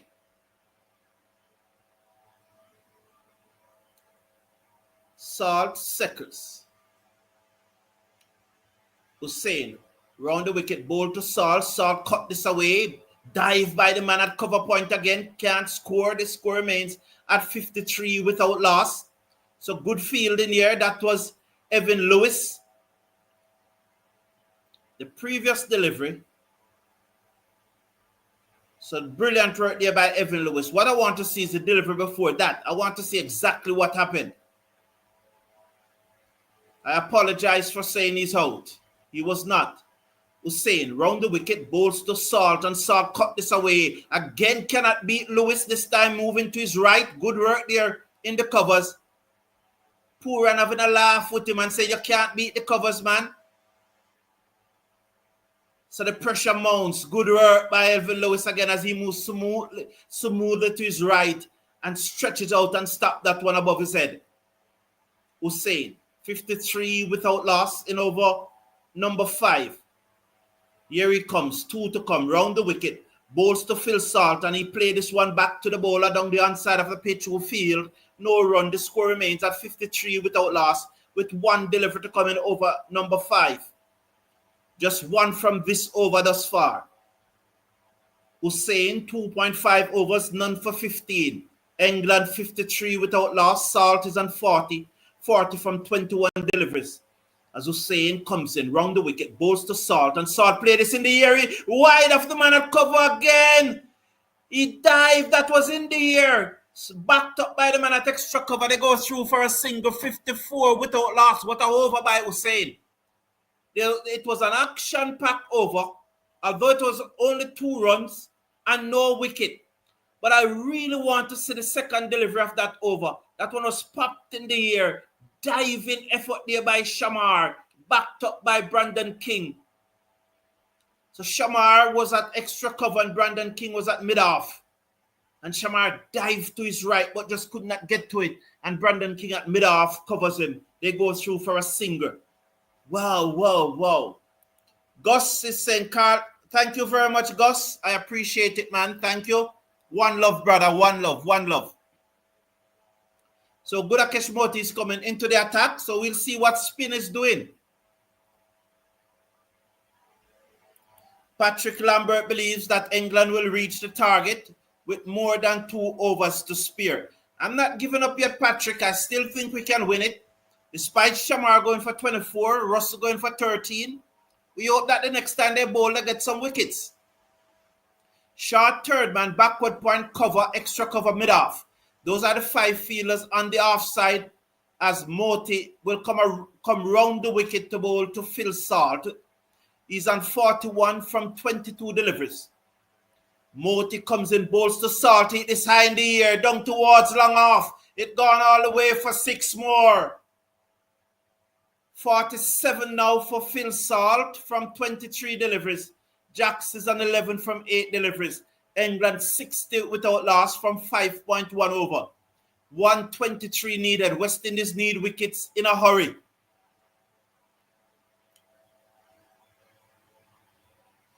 Mr. Casanova is saying that we're really missing Alzarri Joseph today. Thank you. He's on suspension, Mr. Casanova. So he wouldn't be playing today. So I can't talk about a man who's on suspension today. So let's see. Bowls to Salt, and Salt slap this down to mid-off. No run. The score remains at 60 without loss after 5.2. Stephen Roach, I would have changed the bowling around with each bowler bowling just 1 over and rotating them so that the batters cannot settle. I think that's exactly what they do. Moti bowls to Salt down the pitch, 50 more for him. As he hit that a long way for 6. 66 without loss. Spank over mid-wicket. Down towards the big electronic scoreboard. Another 50 for Phil Salt in the Caribbean. He loves batting in the Caribbean. He must wish that England plays all their match in the Caribbean. Shirley Samuel saying, I hope we make enough runs. It doesn't look that way right now, Shirley. Stephen Roach, Russell on the ball 1 over. Shamar on the ball 1 over. And now Moti is bowling 1. It's only Hussein that bowled 3. So exactly what they are doing. As he looks to swing this away, bottom edge to the man at short fine leg. They go through for a single. 67 without loss. Salt on 53. But it was the pad. Oh, it was a bottom edge as I said first. So he's on 54. Jacks is on 11. 67 without loss. In over number 6. 2 to come. Duran Rosale speak bowling spinners. As this Moti bowls to Jackson, he hit this over long on for another 6. Oh, it's raining 6 in Barbados. 73 without loss with 1 delivery to come in the power play. It's absolutely raining 6. It is now a flat pitch to bat on. Judging from the way the English batsmen are batting, you would have to say the West Indies batted poorly. Stephen Roach said, Mr. Brown, what did you think about Alzarri Joseph's behavior in the last game? Moti comes in, bowls to Jacks, who looks to sweep. He's bowled. He looks to sweep, get off the pitch, you out bowl. When you hit the 6, you smile. So you out bowl now. Why you staying on the pitch and looking around? Get off. Get off. You there sitting down and looking and staring. When you hit the 6, you smile. So when you get out, you come off. Come off. So he's out bowled for 17, 73 for 1 at the end of over number 6 as we welcome back Andre. I just want to comment on what Stephen Rhodes said. For 2 days, I spoke about the incident that took place on Wednesday in the one-day international match. I would have said my bit. West Indies have found it necessary to suspend Alzarri Joseph for 2 matches. If I talk about it today, it will be good for the channel. There'll be a lot of interaction, a lot of comments coming in about it, and that's what you want on your channel, a lot of interaction. But I have talked about it for 2 days. West Indies have made their decision and have suspended.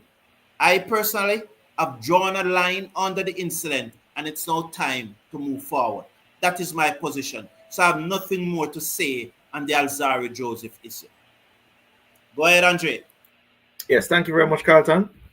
So it's the English batters have, they went helter skelter in the power play overs, scoring 73 runs. So 73 for 1 after over number 6. Salt is on 54 from 26 deliveries. Romara Shepherd, who is coming into the attack. He will be bowling from the Joel Garner end.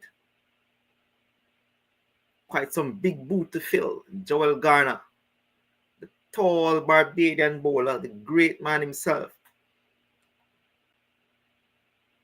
It's going to be Salt who will face the bowling of Shepherd.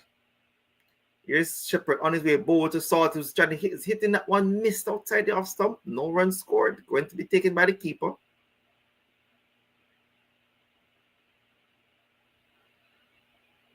So Salt has so far scored 998 runs from 32 innings. Just 2 more runs. 2 runs needed to reach 1,000 mark. To reach 1,000 runs at a strike rate of 167, which is excellent going. It's a strike rate of over 167 by Phil Salt in 32 innings. That's some power hitting by the English wicketkeeper batsman. So he has scored 2 centuries, 4 50s. So he's an excellent T20 batter, is Phil Salt. We will win this one, says the champion. We do hope so, the champion. We hope that we can get a few more wickets to pull things back. Here comes Shepherd. He's on his way to bowl to Phil Salt. Pass umpire, bowl to Salt. Drives that one through the covers. It goes for... Will he be stopped? Yes, brilliant stop there by Evan Lewis. So there was Salt on the front foot driving that one. They got through for 2 runs. The score moves on to 75 for 1. We're in over number 7. It's been bowled by Romara Shepherd. Phil Salt is on the go. He's on 56. And there's 1,000 runs by Phil Salt. 1,000 runs by Phil Salt from 32 innings at a strike rate of 167. He's a magnificent T20 player, is Phil Salt. He settles once more. He's going to face the bowling of Shepherd. Here comes Shepherd. Passes umpire now. Bowl to Salt. Salt is hitting that one high in the air. Just bouncing before the fielder, which is Russell. So they get a single from that. It's 76 for 1 in over number 7. Salt moves on to 57 from 29. Philip saying that the big names back in town. Yes. Salt didn't hit that one well. So it just went to the long off fielder. Just for a single. Shepherd. Joel Williams is saying game over. Not quite, Joel. I think there's still a lot of cricket to be played. Butler. He takes strikes. He's bowled to. He's in the air. Will be taken. Oh, what a magnificent catch! What a gem of a catch by Gudakish Moti on the 3rd man boundary. What a gem that was by Gudakish Moti. Wow. And there was Butler on the back foot hitting that one. And Moti running around, take a one-handed catch.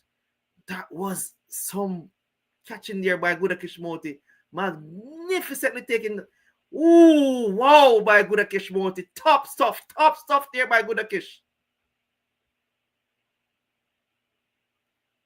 Yes, and the West Indian players, they know that was something special.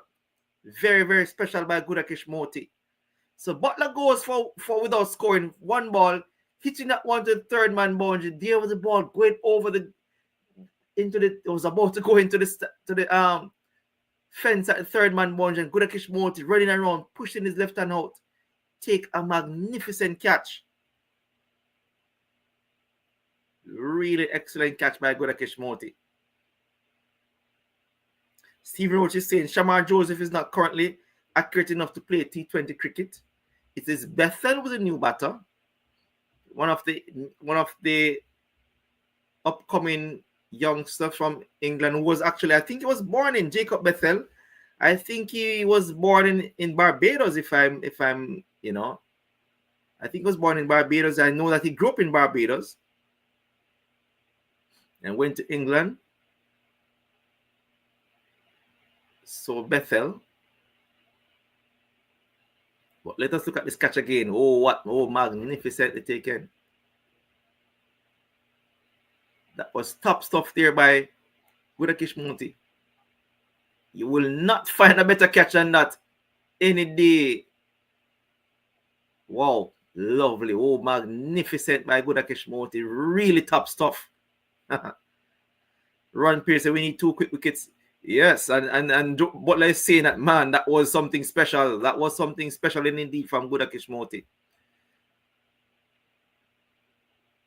So it's going to be Bethel. Will face the bowling of Ramara Shepherd. Shepherd in bowl to Bethel, who plays that one to the backwards Skrillex area. It's Shamar Joseph who comes off the Evan Lewis comes off the deep Skrillex area, feeds at one, restricting them to just 1 run. Score moves to 77 for 2. So Motia is having an excellent game. I mean, he scored a quick 5:33, took up the first wicket and took that magnificent catch. You know, he went for some, he did take some stick, but he took a magnificent catch and took the first wicket. 4 need to play tomorrow instead of Shamar, says Kurt. So it's going to be Shepherd. He's on his way to bowl to Salt. Passes umpire now, bowl to Salt. Salt is hitting that one straight to the backward point area. No run scored. So at the end of over number 7, it is 77 for 2. Salt is on 57 from 30. Bethel is on 1. Shepherd has taken 1 for 4. Shirley saying out Salt. Yes, we need Salt. Wickets. West Indies Sadilac consistent as usual. You cannot rely on the fellas. That makes it very painful. Ford should have been playing today. You know, I think West Indies have done pretty well in T20 cricket. I wouldn't say that they're inconsistent. I think they have been consistent for the most part. For the last, apart from that series that we lost against Sri Lanka, we have been consistent in T20 cricket for the past year and a half. Remember now, no, Shamar Joseph is still young. He's still pretty young. Well, he's still inexperienced in this format of the game. He's going to come now, bowl to Bethel, who drives that one into the ground, through to the keeper. No run scored. West Indies need another wicket. Yes, Ron, they do need another wicket. You know, preferably that of Salt, but any wicket will do. So it is Joseph. He's back into the attack. What a grab, duck for Butler. There, that was a magnificent catch, Michael. Very, very great catch by Gudakish Monty. It's going to be Bethel to face the music of Joseph. Here is Joseph on his way, bowl, and it's well played, well bowled by better length right there, better length delivery there by Shamar Joseph. No run scored from 2 deliveries. Shamar Joseph in his second over, in over number 8. Bethel is 1 from 3. Salt was a danger man. He's 57 from 30. He's at the non-strikers end. And there's Shea Hope just giving some advice there, just having a little talk there with Shepherd. It's Shamar Joseph who's going to come to bowl to Bethel. Passes umpire now, bowl to Bethel, who cracks at one to the backward point area, pass into the hands of Russ at the third man boundary. Just a single scored. The score moves to 78 for 2. Salt is back on strike. He's on 57 from 30. Mr. Casanova is saying, what a catch. A catch of the century by Moti. It was a top-class catch indeed by Gudakish Moti. Yes, we need to get Salt out indeed, Mango Reef. That is very much the case. It's going to be Salt to face the bowling of Shamar Joseph. Let us see if Shamar Joseph can have his revenge against Salt. He's at the top of his mark. Is Shamar Joseph. He's going to bowl to Salt. He's on his way now to bowl to Phil Salt. Passes umpire now. Bowl to Salt. Salt is flicking that one to the man at the long on boundary. It is the Captain Powell who comes off. They get a single. That's all they'll get. The score goes to 79 for 2. Salt goes to 58. Bethel is back on strike.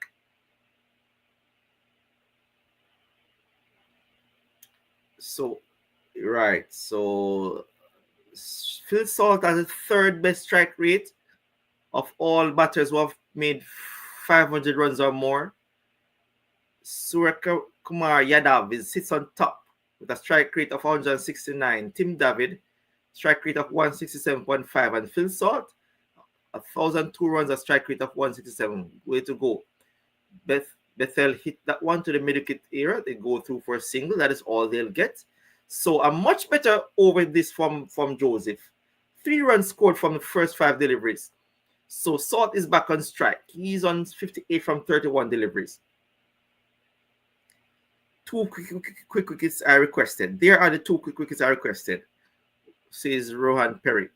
Phil Salt, he settles once more. He's back on strike. He's going to face the bowling of Shamar Joseph. 80 without loss in over number 8. Salt settles. Too much salt in the pot, says Vincent Norton. Here comes Shamar Joseph. He's on his way to bowl to Salt. Salt is hitting that one to the backward point area into the boundary for 4. There's 2 short, 2 wide.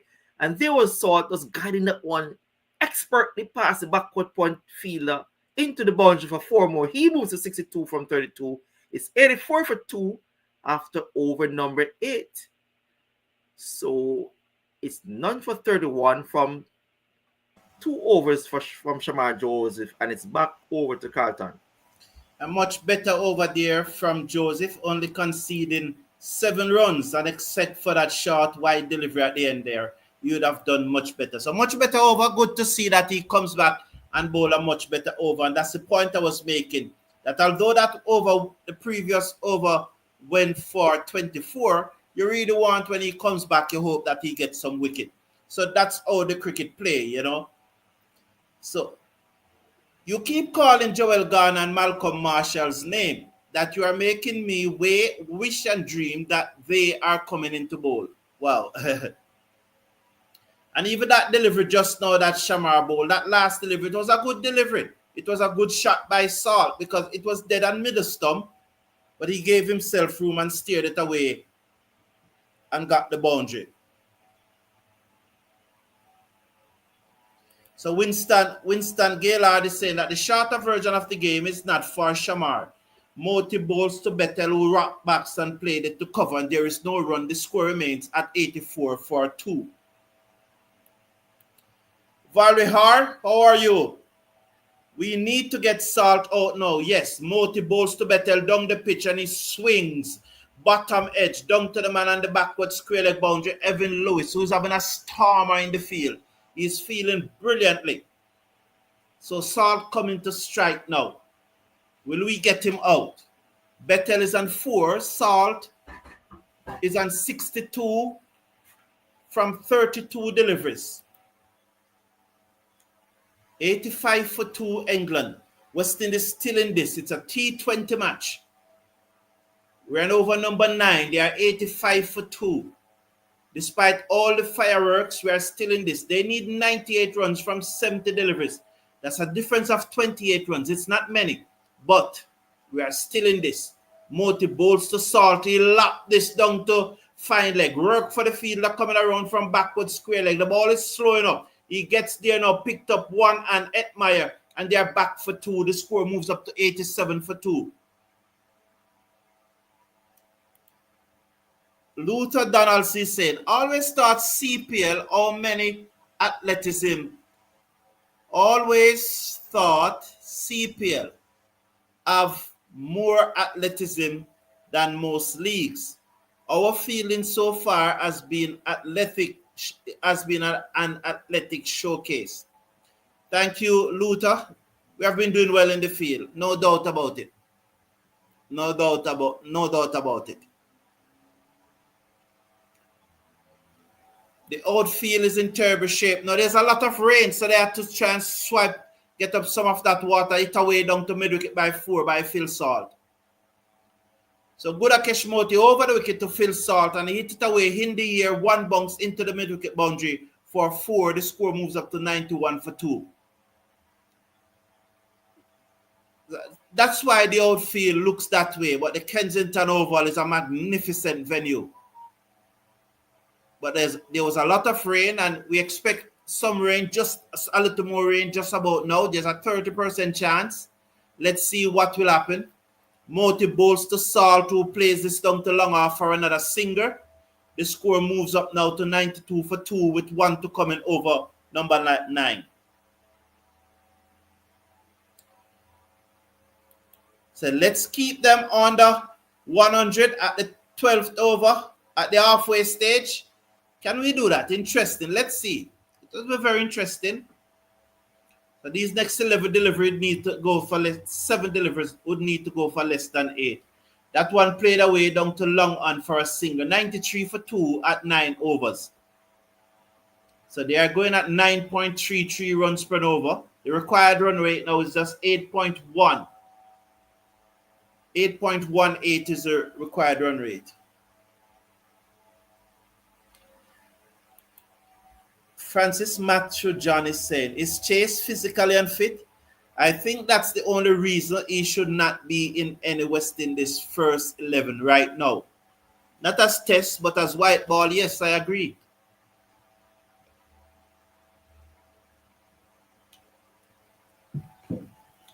Yeah.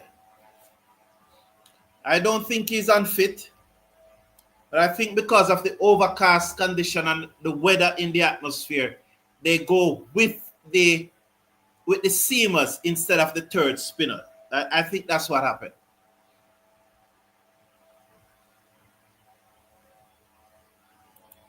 Stephen Rhodes said Barbados sell their souls to England, giving them all their players. Round the wicket comes Shepherd, bowl to Bettel, who drilled this down to long on. 4 runs. Oh, he absolutely drilled that one. It was pitched up and he laid into it. It travels like a rocket down to the boundary at long on for 4. Lovely shot there by Bettel. That moves the score up to 96, is it? Or 98? I think 97. Sorry, so I got it. I did not get it wrong. Mr. Casanova saying that Shamar just need more game time to sharpen his bowling. We are too quick to toss players away. Round the wicket comes Shepherd, bowled, pulled across the line, taken on the body, stifled appeal, leg by, 98 for 2. I don't think anything. Mr. Casanova, I don't hear anyone said anything like that, like Shamar,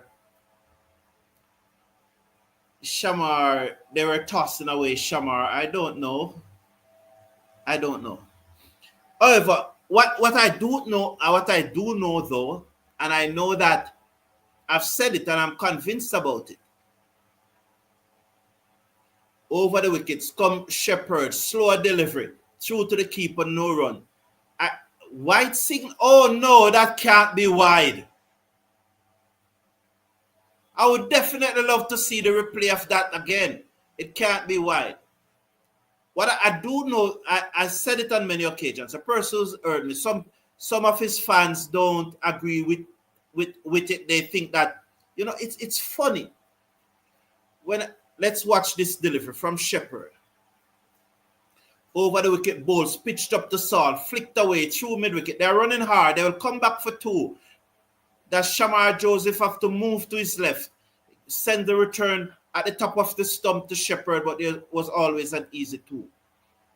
I've said it that while I believe that Shamar Joseph will eventually be a very good T20 international bowler, I don't think he reached there yet. when I said that his fans, I don't know what's wrong with them. Shepherd bowls to Salt, to flick this straight to mid-wicket for a single. The score moves up now to 101 for 2. You know, basically they are saying that I'm fighting against the regular things they said. When you say something about your favorite player, if you don't, it's like you must just talk positive. So if the ball lick for 6, it's like you must say it's a dot ball. I know that is extreme, but you got the picture of what I'm saying. Like they don't understand the analysis of what you are saying. They just think that you should always be positive about their favorite player. Shepherd bowls to Bettel, who drilled the gap between short third man and extra cover. Oh, they weren't more than about 5 meters apart, and he steered that between them down to the boundary for 4 at the end. After 9.5 overs, they are 106. Oh, look at that shot. He drilled it. Not drilled it, he guided it.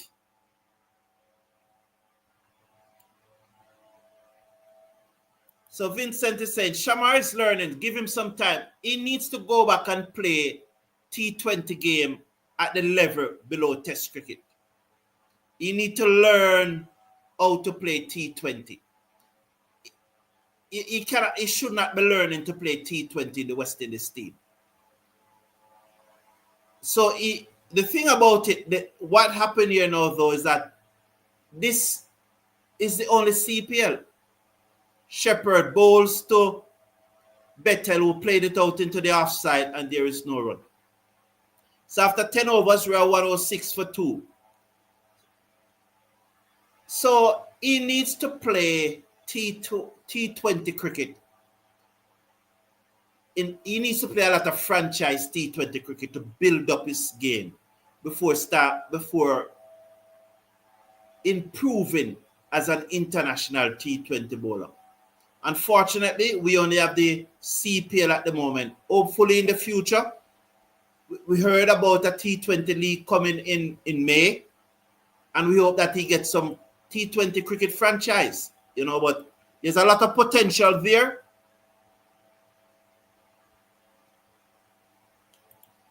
How many T20 World Cups did we win over? We won 2, and we're the first team to win 2. Arshad is saying, Salt wicket will change things around. I believe so too. We just need to get Salt wicket, definitely. Otherwise, this total is easy for the English batters. Oh, Andre, you're back. For a moment, I never saw you. Welcome back, Andre. Yes, I'm back. Man, over to you. Yeah, so it is 106 for 2 after 10 overs. So the wickets to have gone, Will Jack's gone for 17 from 10 deliveries, bowled by Moti, and Just Butler going for first ball duck, going to a splendid catch. That's a magnificent catch by Gudakesh Moti to get rid of the captain of the England cricket team. That sort of catch you don't see every day. So, once it was a fantastic catch by Gudakesh Moti. So 106 for 2 after 10 overs. And Rowan Perry said, we need to get Salt out. Yes, we very much need to get him out. Akil Hussain has so far about 3 overs for 16 runs. Andre Russell 1 over for 13 runs. Shamar Joseph, that is, 2 overs for 31 runs. And Gudakesh Moti 2 for 28. Phil Salt has been the man in prime form looking for century number 3. And if my memory serves me right, he scored 2 centuries at this very ground last year against West Indies. Bethel needs to go too. Yes, because he's a good striker of the ball. So we one need in some Antigua. I think one was in Antigua. Well, one was in Antigua. Right, but he scored a back-to-back centuries last year against the West Indies. Definitely, you're definitely right. Yeah, Fleming says, I think that the West Indies playing lineup is a good one, except Chase should have been in and Eti out. So it's going to be Akil Hussain. He's going to bowl his 4th and last over. He's going to bowl to Phil Salt. Salt to bowl. Here comes Akil Hussain. Around the wicket, bowl to Salt, who drives that one to the long on fielder for a single. That is all they'll get. The score moves to 107 for 2. Salt moves to 73. Bethel is back on strike. He's on 14 from 12. Salt and Bethel both with West Indian connections. I think Salt also spent some time in Barbados, if my memory also serves me correct. Yes, so it's going to be Akil Hussain around the wicket to bowl to Bethel. Around the wicket, bowl to Bethel on the back foot and beat outside the off stump is Bethel. No runs. And the score means on 107 for 2. Well bowled by Akil Hussain. Yes, beating all ends up.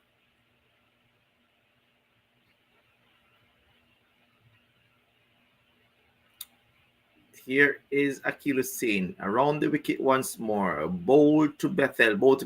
Bethel drives to the deep cover fielder.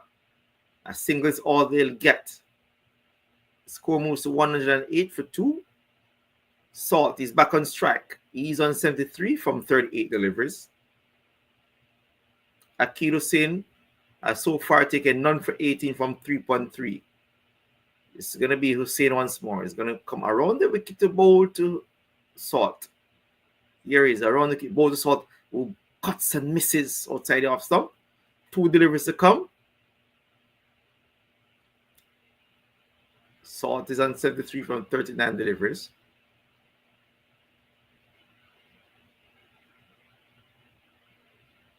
Akil Hussain once more. He's going to come around the wicket to bowl to Phil Salt.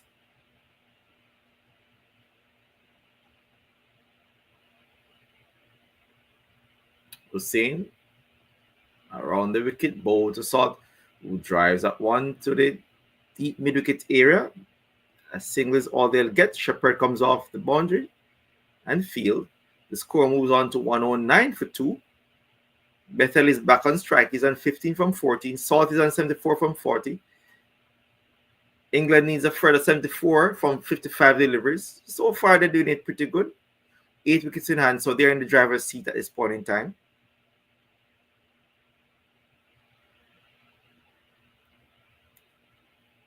Bethel settles and waits on Akil Hussain. Here comes Hussain around the wicket once more to bowl to Bethel. Bowl to Bethel is on the back foot and plays that one to the deep mid-wicket area. They go through for an easy single. That is all they get. And the end of over number 11 is 110 for 2. Bethel goes to 16 from 15 deliveries. Salt is on 74 from 40. So it's the end of the 4-over spell by Akil Hussain. 4 overs, none for 20, which is pretty good going by the left arm orthodox bowler from Trinidad and Tobago. So England needs a further 73 runs on 54 deliveries. And Mango Reef is saying CWI is supposed to be coming out in May with a developmental T20 league next year. Yes, I heard about that in a pipeline. So let us see what will take place where that is concerned. So England needs a further 73 runs on 54 deliveries. It's Andre Russell who is back in the attack. The most senior of the West Indian bowlers, the most senior of the West Indian players. He's back. He's going to bowl to Bethel. He's over the wicket now. Bowl to Bethel. Bethel is trying to fit that one, trying to reverse sweep that one. Missed it completely. No runs is scored. The score remains on 110 for 2. Andre Russell is going back to his top of his mark.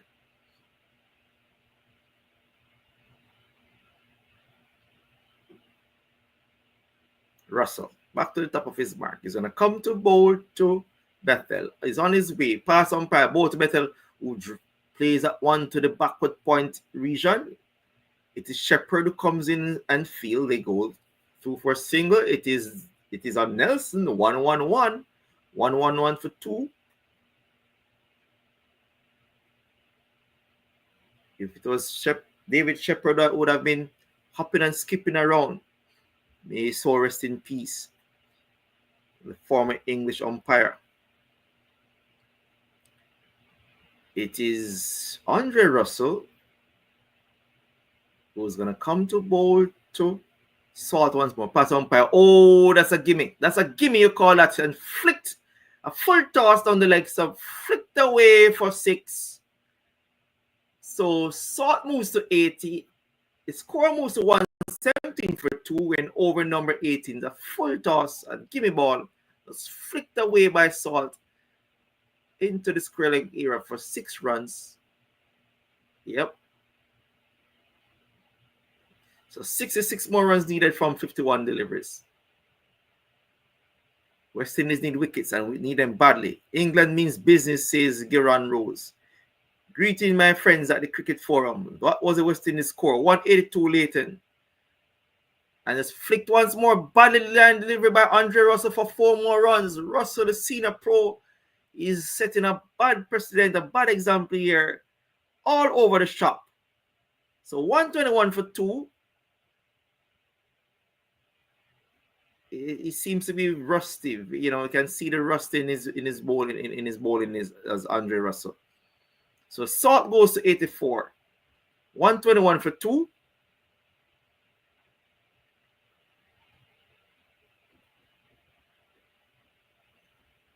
That's where Archer was left out. England versus West Indies, Barbados, with 3 Barbados on the English team, says Glenn Campbell. Yes. So Phil Salt waits on Russell once more. Bowl to him, who flicks that one to the square leg. They go through for 1. That's all they'll get. So Salt goes to 85.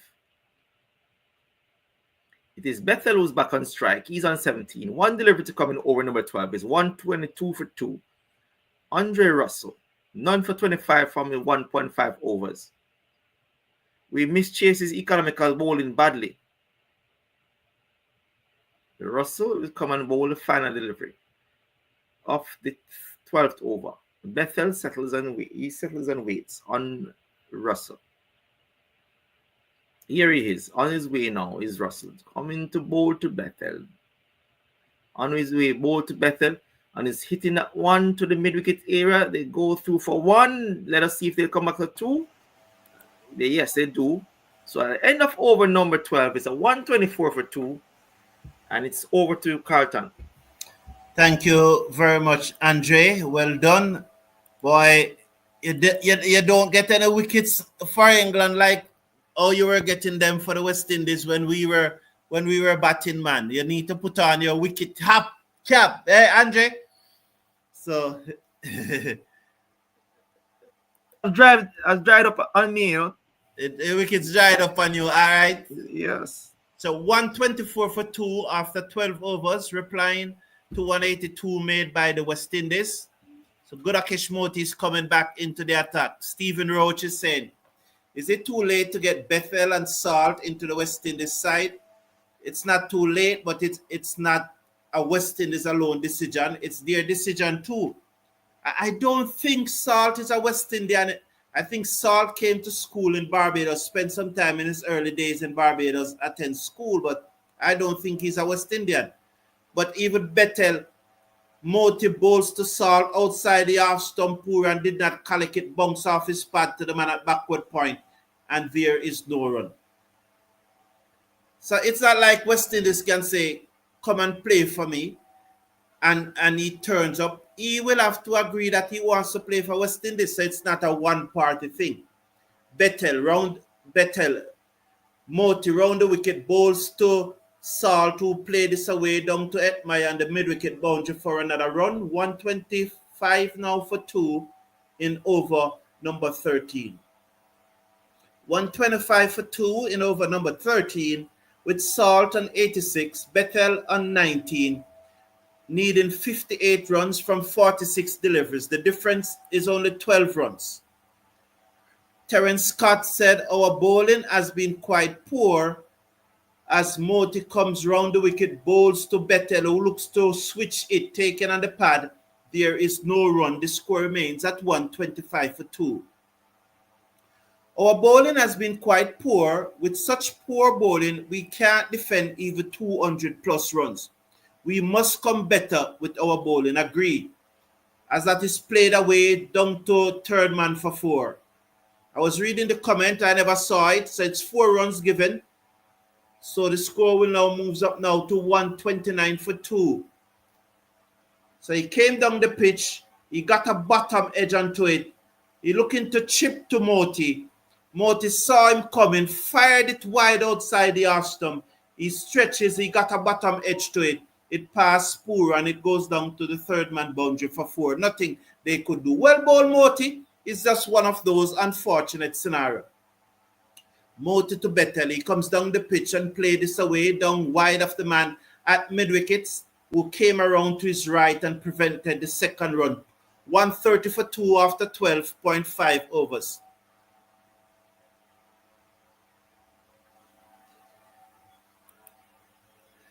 Stephen Rose said, Mr. Brown did not read my T20 comments right. He should look again.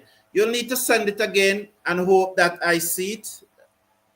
There's no way I can find it. It's not a super chat. So, Saul cut that away to backward point for no run after 13 overs.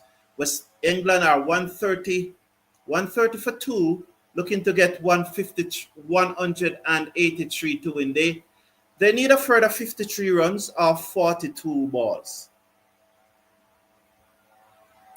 Rowan Perry said, we need 2 more quick wickets. The last time you said so, Rowan Perry, we got them right away. So hopefully we'll get another 2 wickets right away. It just seems a little nasal here. Gerran Rose is saying, TNT Red Force spinners know how to keep run rates down. While Ferrell Dawes is saying, hope you guys are happy playing Edmire over Carty. So Russell seemed to have picked up an injury as Shepherd comes back into the attack, ball to Bethel, and he slapped this down to Evan Lewis on the cover boundary. And for the first time today, it didn't stuck in Evan Lewis' hands. He kept it in front of him, and they go back for 2.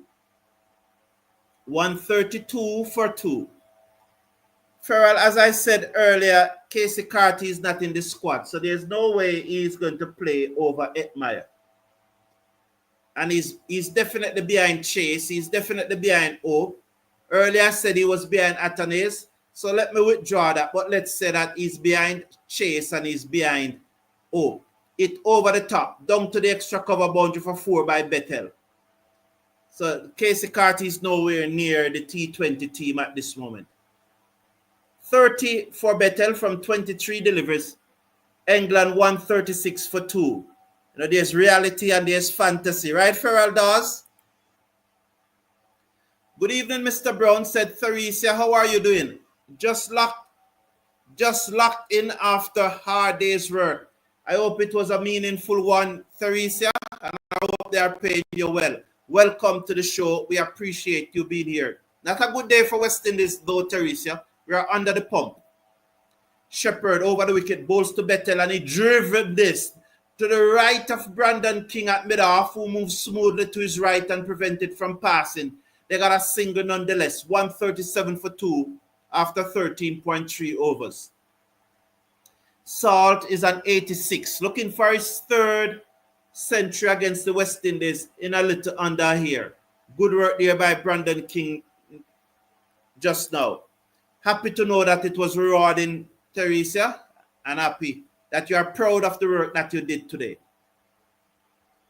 So Shepherd, 1 for 24 from 2.3 overs. Bowls to Salt, to pull this high into the sky over the head of the man on the backward square leg boundary for 6. Rutherford jumped, but he couldn't get to it, and it sailed over him head for 6 more. Salt moves up to 92. Bethel is on 31, and England really cruising to victory now. Someone had said that, he got an hand to it. He was right back on the rope. He could not have done any better. That would have to stick. Shepherd not happy, but that would have to stick. I think, did he mistime the dive? I would like to see it again. Slow delivery, pulled away. Straight to Rutherford this time for a single. The score moves up to 144 for 2. one to coming over at number 14. Salt has moved up now to 93 as Bethel comes into strike. I think it was a difficult catch. It would have to stick as it was pulled away. Valerie is saying that the bowling is poor. We need wickets urgently. I agree with you. The bowling has been poor. So one delivery to coming over number 14. Someone had said that earlier that they will win with 2 overs to spare. Well, they are well on course for that, as the difference is only 2 between runs and delivery. Wide outside the half stump by Shepherd. Played away by Bethel down to the backward point fielder, who's Romario Shepherd. The score is now 145 for 2 after 14 overs, with Salt on 93, Bethel on 32. England are really large and in charge here at this moment. After 14 overs, with 6 overs to come, England needing 38 runs to win from 36 ball. It's just a difference of 2 runs between number of deliveries and the number of runs. And England, West Indies need wicket in a hurry, Andre. Yeah, in a hurry indeed. And they need probably 4 or 5 wickets right now. And the only way that it could win is to get wickets, but it seems pretty unlikely the way England has batted. All credit to the way that they have actually they've batted, really. Salt has been magnificent. 93 from 48 deliveries. Bethel he has batted well also. 32 from 25. He has played some lovely shots. So it's 38 needed from 36 deliveries. It's going to be Gudakesh Moti to bowl his final over. He's going to bowl to Bethel. Here comes Gudakesh Moti. He's going to bowl to Bethel. Around the wicket, bowl to Bethel, who drives that one piece outside the outer portion of the bat into the backward point, into the third man boundary for 4. So he goes to 36. The English needs a further 34 runs from 35 deliveries. Score moves to 149 for 2.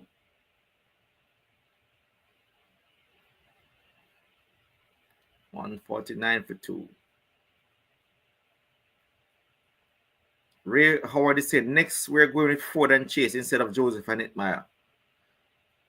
So it's going to be, good. Well, we could go.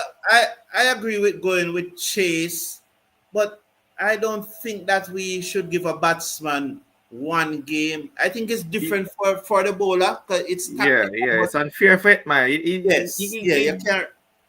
Yeah, he was out first ball, didn't get a start, so that's, but you have to give him another go. Yes.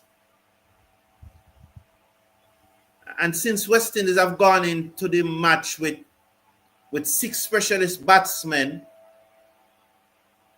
it's hard. Who do you leave out to bring in an extra bowler? Yeah. I just think that all 6 batsmen need another go. It's the first match of the series. Yep, and it's a 5-match series. It's not even it's a 5-match series. It's a 5-match series, but the bowling has been far from discipline. It has been far from penetrative. Yeah, it has been far from even containment. Yeah, exactly. And apart from Akil Hussain, he's the only bowler who has gone for less than probably 7 runs per over. Yeah, I think Andre Russell seems to be shorter work. He doesn't seem to, he seems very, very rusty. And he has left the field, so he's probably injured. Oh, okay. Yes. They never saying the English batsmen have what it takes. They have shown the ability to perform at the highest level. Yeah, we know that they have the ability. We know that. We have gotten the better of them in recent times, though. The toss and wicket have decided the match. So it's going to be Moti over the wicket. Bowl to Bethel is on the back foot and pulls that one to the deep mid-wicket area. They'll come back for 2. Rutherford comes around and fields. So 2 more runs scored. It's 32 runs needed from 34 deliveries. It's Gudakesh Moti in his final over. So far taken 1 for 40 from 3.2 overs. Bethel, he's on strike. He's 38 from 27. Here comes Moti on the way bowl. And there is Bethel's playing that one to the deep mid wicket area once more. They get a single this time. So he goes to 39. With Salt is back on strike. He's on 93 for 48 from 48. Looking for his third T20 international 100. Good night, Mr. Cricket Form. The West Indies weak bowling continues to be a serious problem. It's going to be good at Kishmoti. He's going to come around the wickets, bowled to Salt, who drives the long off for a single. He goes to 94. What I think, Kirk, that West Indies lack in their bowling is they lack depth. With the likes of Azari not playing, Chase not playing, we see how the bowling indeed lack depth. Moti once more. He's going to come to bowl to Bethel. Over the bowl to Bethel, who plays it onto the backward square leg, short fan leg area. There's no run score. The score remains on 153 for 2. A further 30 runs is needed for victory by the English team. Here comes Moti once more. He's going to come over the bowl to Bethel, who drives. Ooh, the misfield badly there by Powell. They go through for one. They will come back. Oh, he's going to allow it. Oh, what is happening there by Rovman Powell? The comedy of errors there by Powell allowed the batsmen to get 3 runs. So 3 more runs by the batters. They need a further 27 runs. Yeah, that was badly done there by Powell. Oh.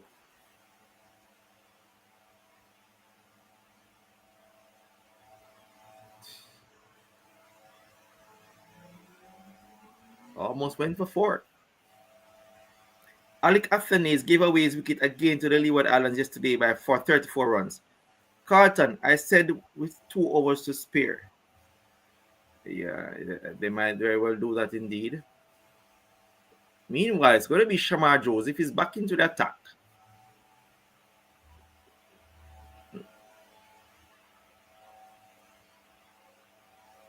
They should have caught Salt when Hussein was bowling, says Giran Rose.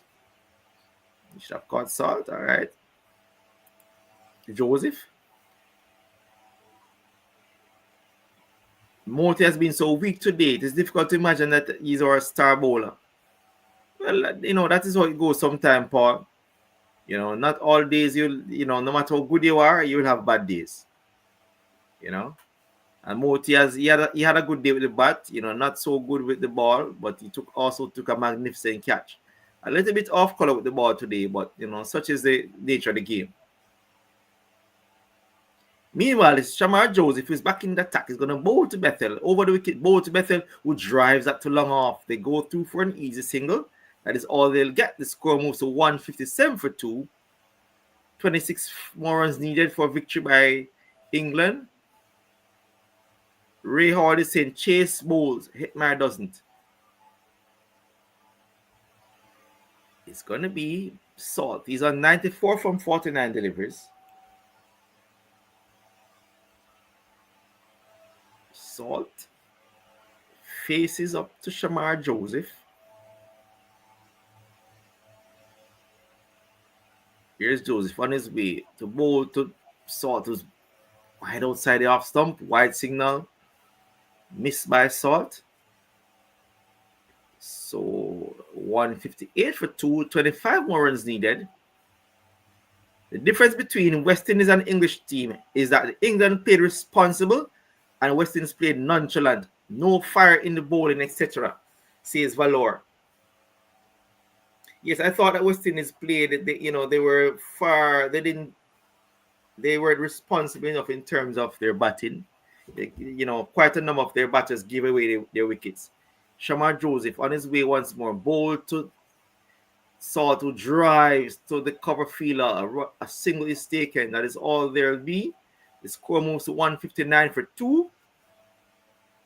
83 runs partnership from 54 deliveries. Bethel is back on strike. He's on 43 from 31. He looks around. Does Bethel. 43 from 31. He waits on Shamar Joseph.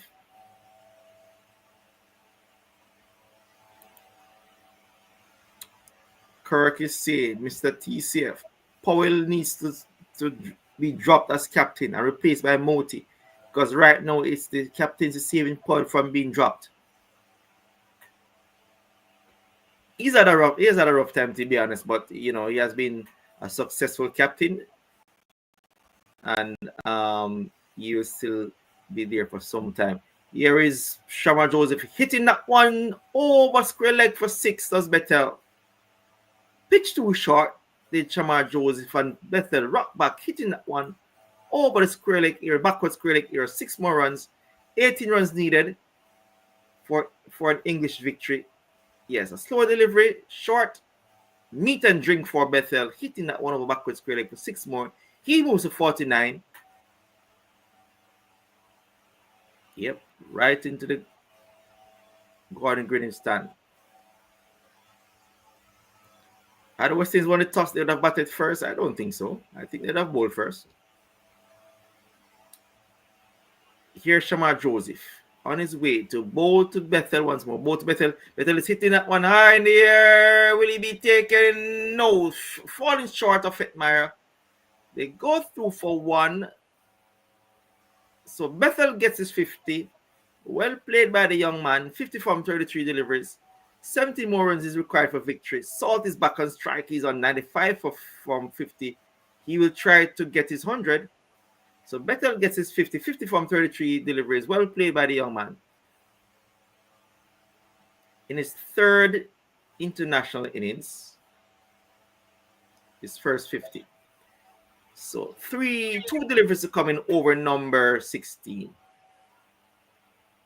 Being bowled by Shamar Joseph. Joseph on his way to bowl to Salt. Salt is driving that one to the deep mid-wicket area. They go through for 1. They'll come back through for 2. So Salt moves to 97 with 1 delivery to come in over number 16. He's on 97 from 51 deliveries.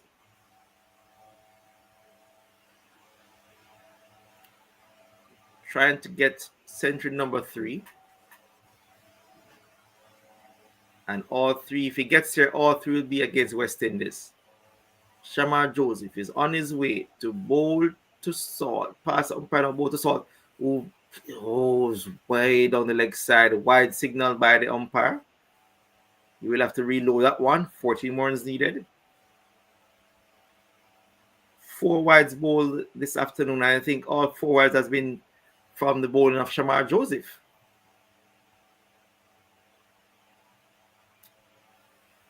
So Shamar Joseph has been very indisciplined tonight. Shamar Joseph is on his way to bowl to Salt. Salt settles. This is on 97. He's on his way. Bowl to Salt. He's on the back foot and plays that one to the backward point area. He gets a single. That is all he'll get.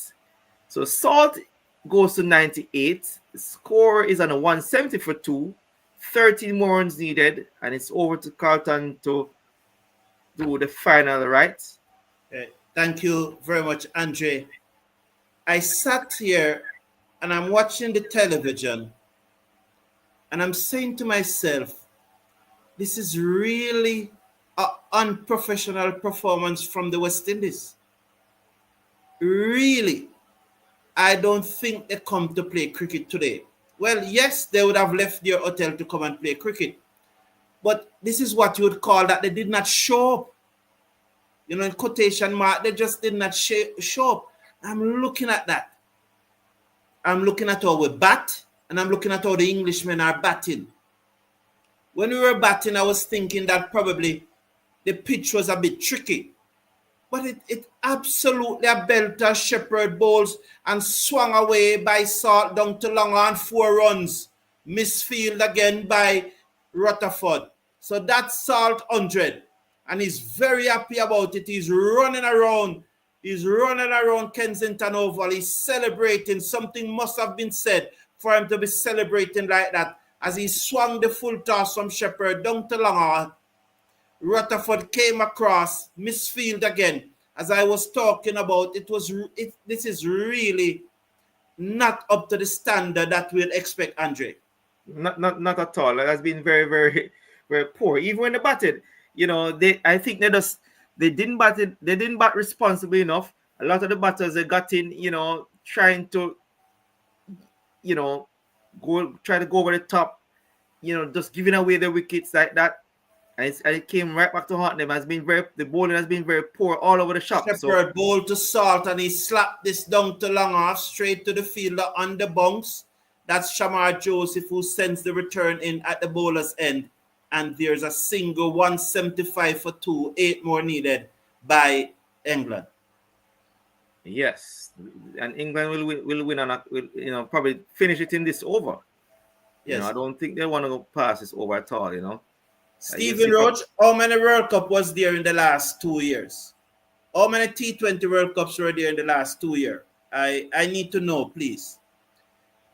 Paul Goodman said it. Hope, Chase, and Ford are going to play at all. It may have been better to rest them in St. Lucia. But let them play. Yeah, all right. No, it's let me. All right, Andre. Yes. Shepherd bowls to Bettel, who looks to swing this taken on the body, and there is no run. If Hope, Chase, and Ford are going to play at all, it may have been better to rest them in St. Lucia, but let them play in front of their home crowd. There'll be another match tomorrow. I don't see all three playing. I expect that Chase will play. I don't see Hope or Ford coming. Well, Russell clearly injured, so Chase might come in for Russell. Over the wickets comes Shepherd, bowl to Bettel with this in the air. Down towards cover, 6 runs, 2 needed now. That was pitched up by Shepherd and he hit it over extra cover into the English fans for 6. He moves up to 56.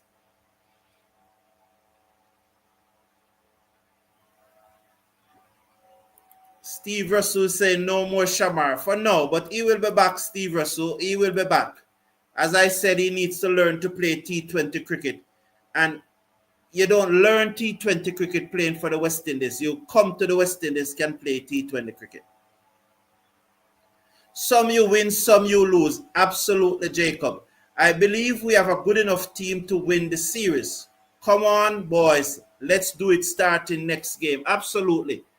Shepherd bowls to Bettel, short, slow delivery, pulled away, down backward of square leg. They gone for 1. Will they come back for 2? Yes, and that's the England win. So England have won this match comfortable by 8 wickets, with Bettel making 59, Salt making 103. England won quite comfortable. And I agree with you, Joseph, that some will win, some will lose. But the performance today was way below what we expect. We expect the match to be more competitive. But the superstars never turn up today. Probably a bit rusty. And maybe this one outing will put them in better stead. Paul Goma, why would you let the 2 Sweetwater bowlers bowl consecutive overs? All right.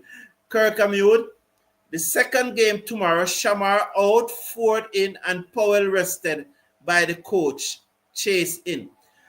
And this is, Kirk Amute, I find it's Shamar out, Ford in. Whether or not that happened, that's fair enough. But for you to say Powell out, that's fantasy. That's not the reality. And I'm asking, just when we are discussing the cricket, let us look at the reality. There's no way, even if you want that, of course, that's why you said it. But it's not the reality. It's not going to happen. Unless he's injured, he's going to play, man. Let's look at the reality. Patrick said, Theresa, I feel sorry for you coming from a hard day's work into the bad performance by the West Indies. Yes, let us cheer up Theresa.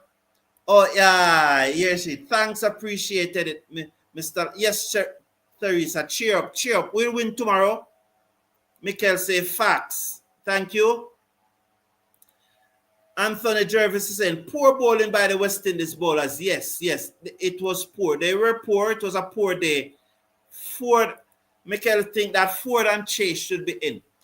I expect that Ford and Chase will probably come in for Russell, who limped off with an injury. And I don't think that Russell would want to risk playing tomorrow, especially after he has a big retainer in the IPL.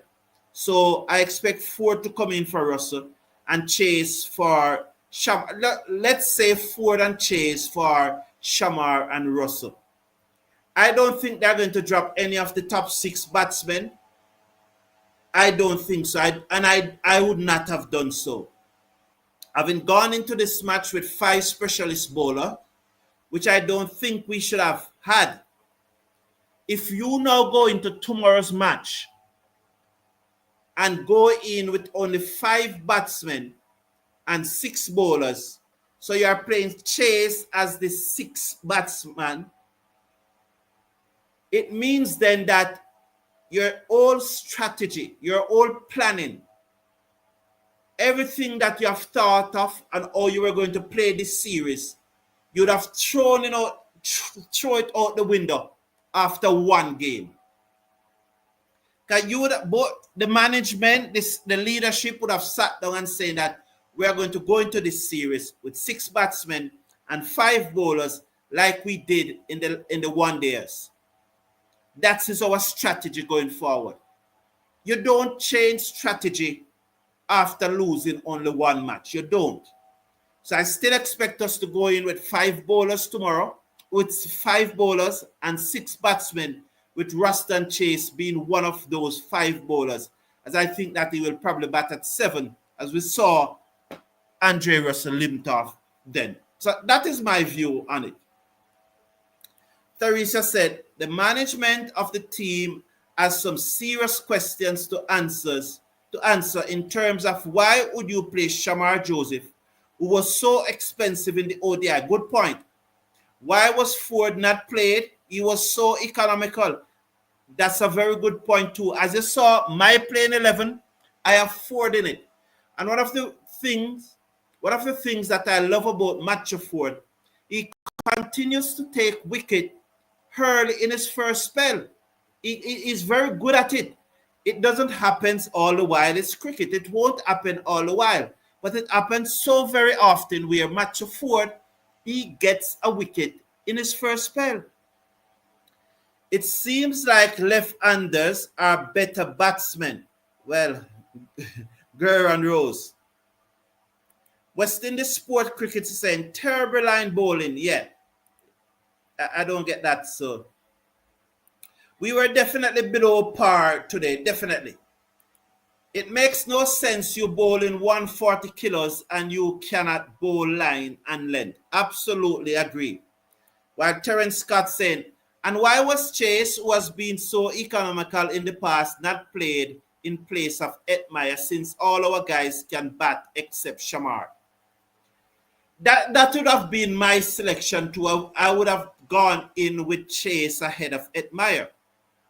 But the point I'm making, that yes, Terence, that would be my thing. But the point I'm making that for them now to drop Edmire for the next match, not only would it be unfair to him for you to drop him after one match, but it would also move away from your strategy. And not because you lose one match, you're going to move away from your strategy immediately.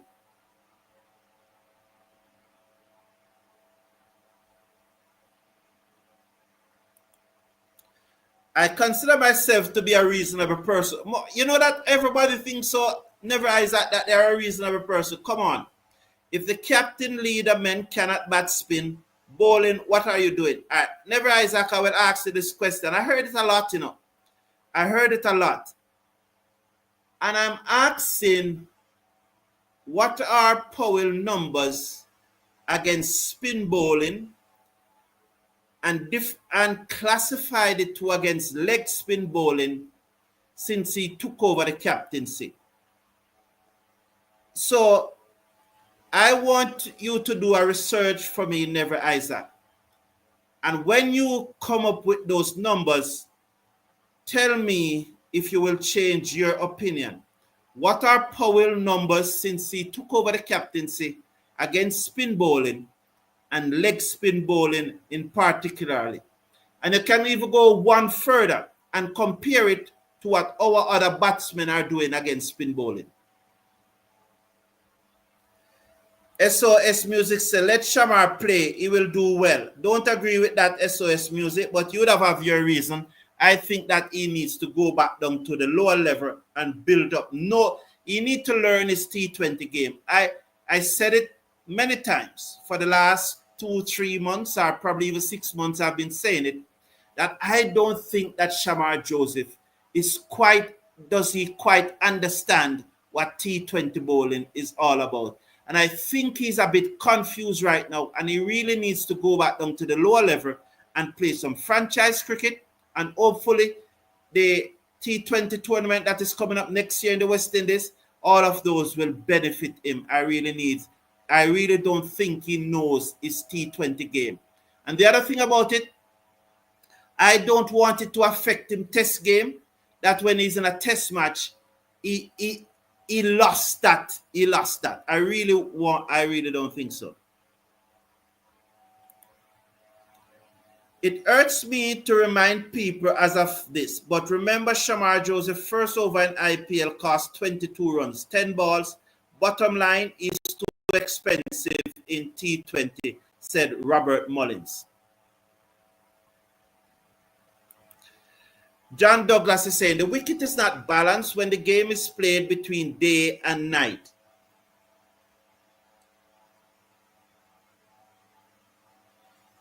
I'm looking at that point and I'm trying to understand it, but cricket is such a game that the environment is always changing.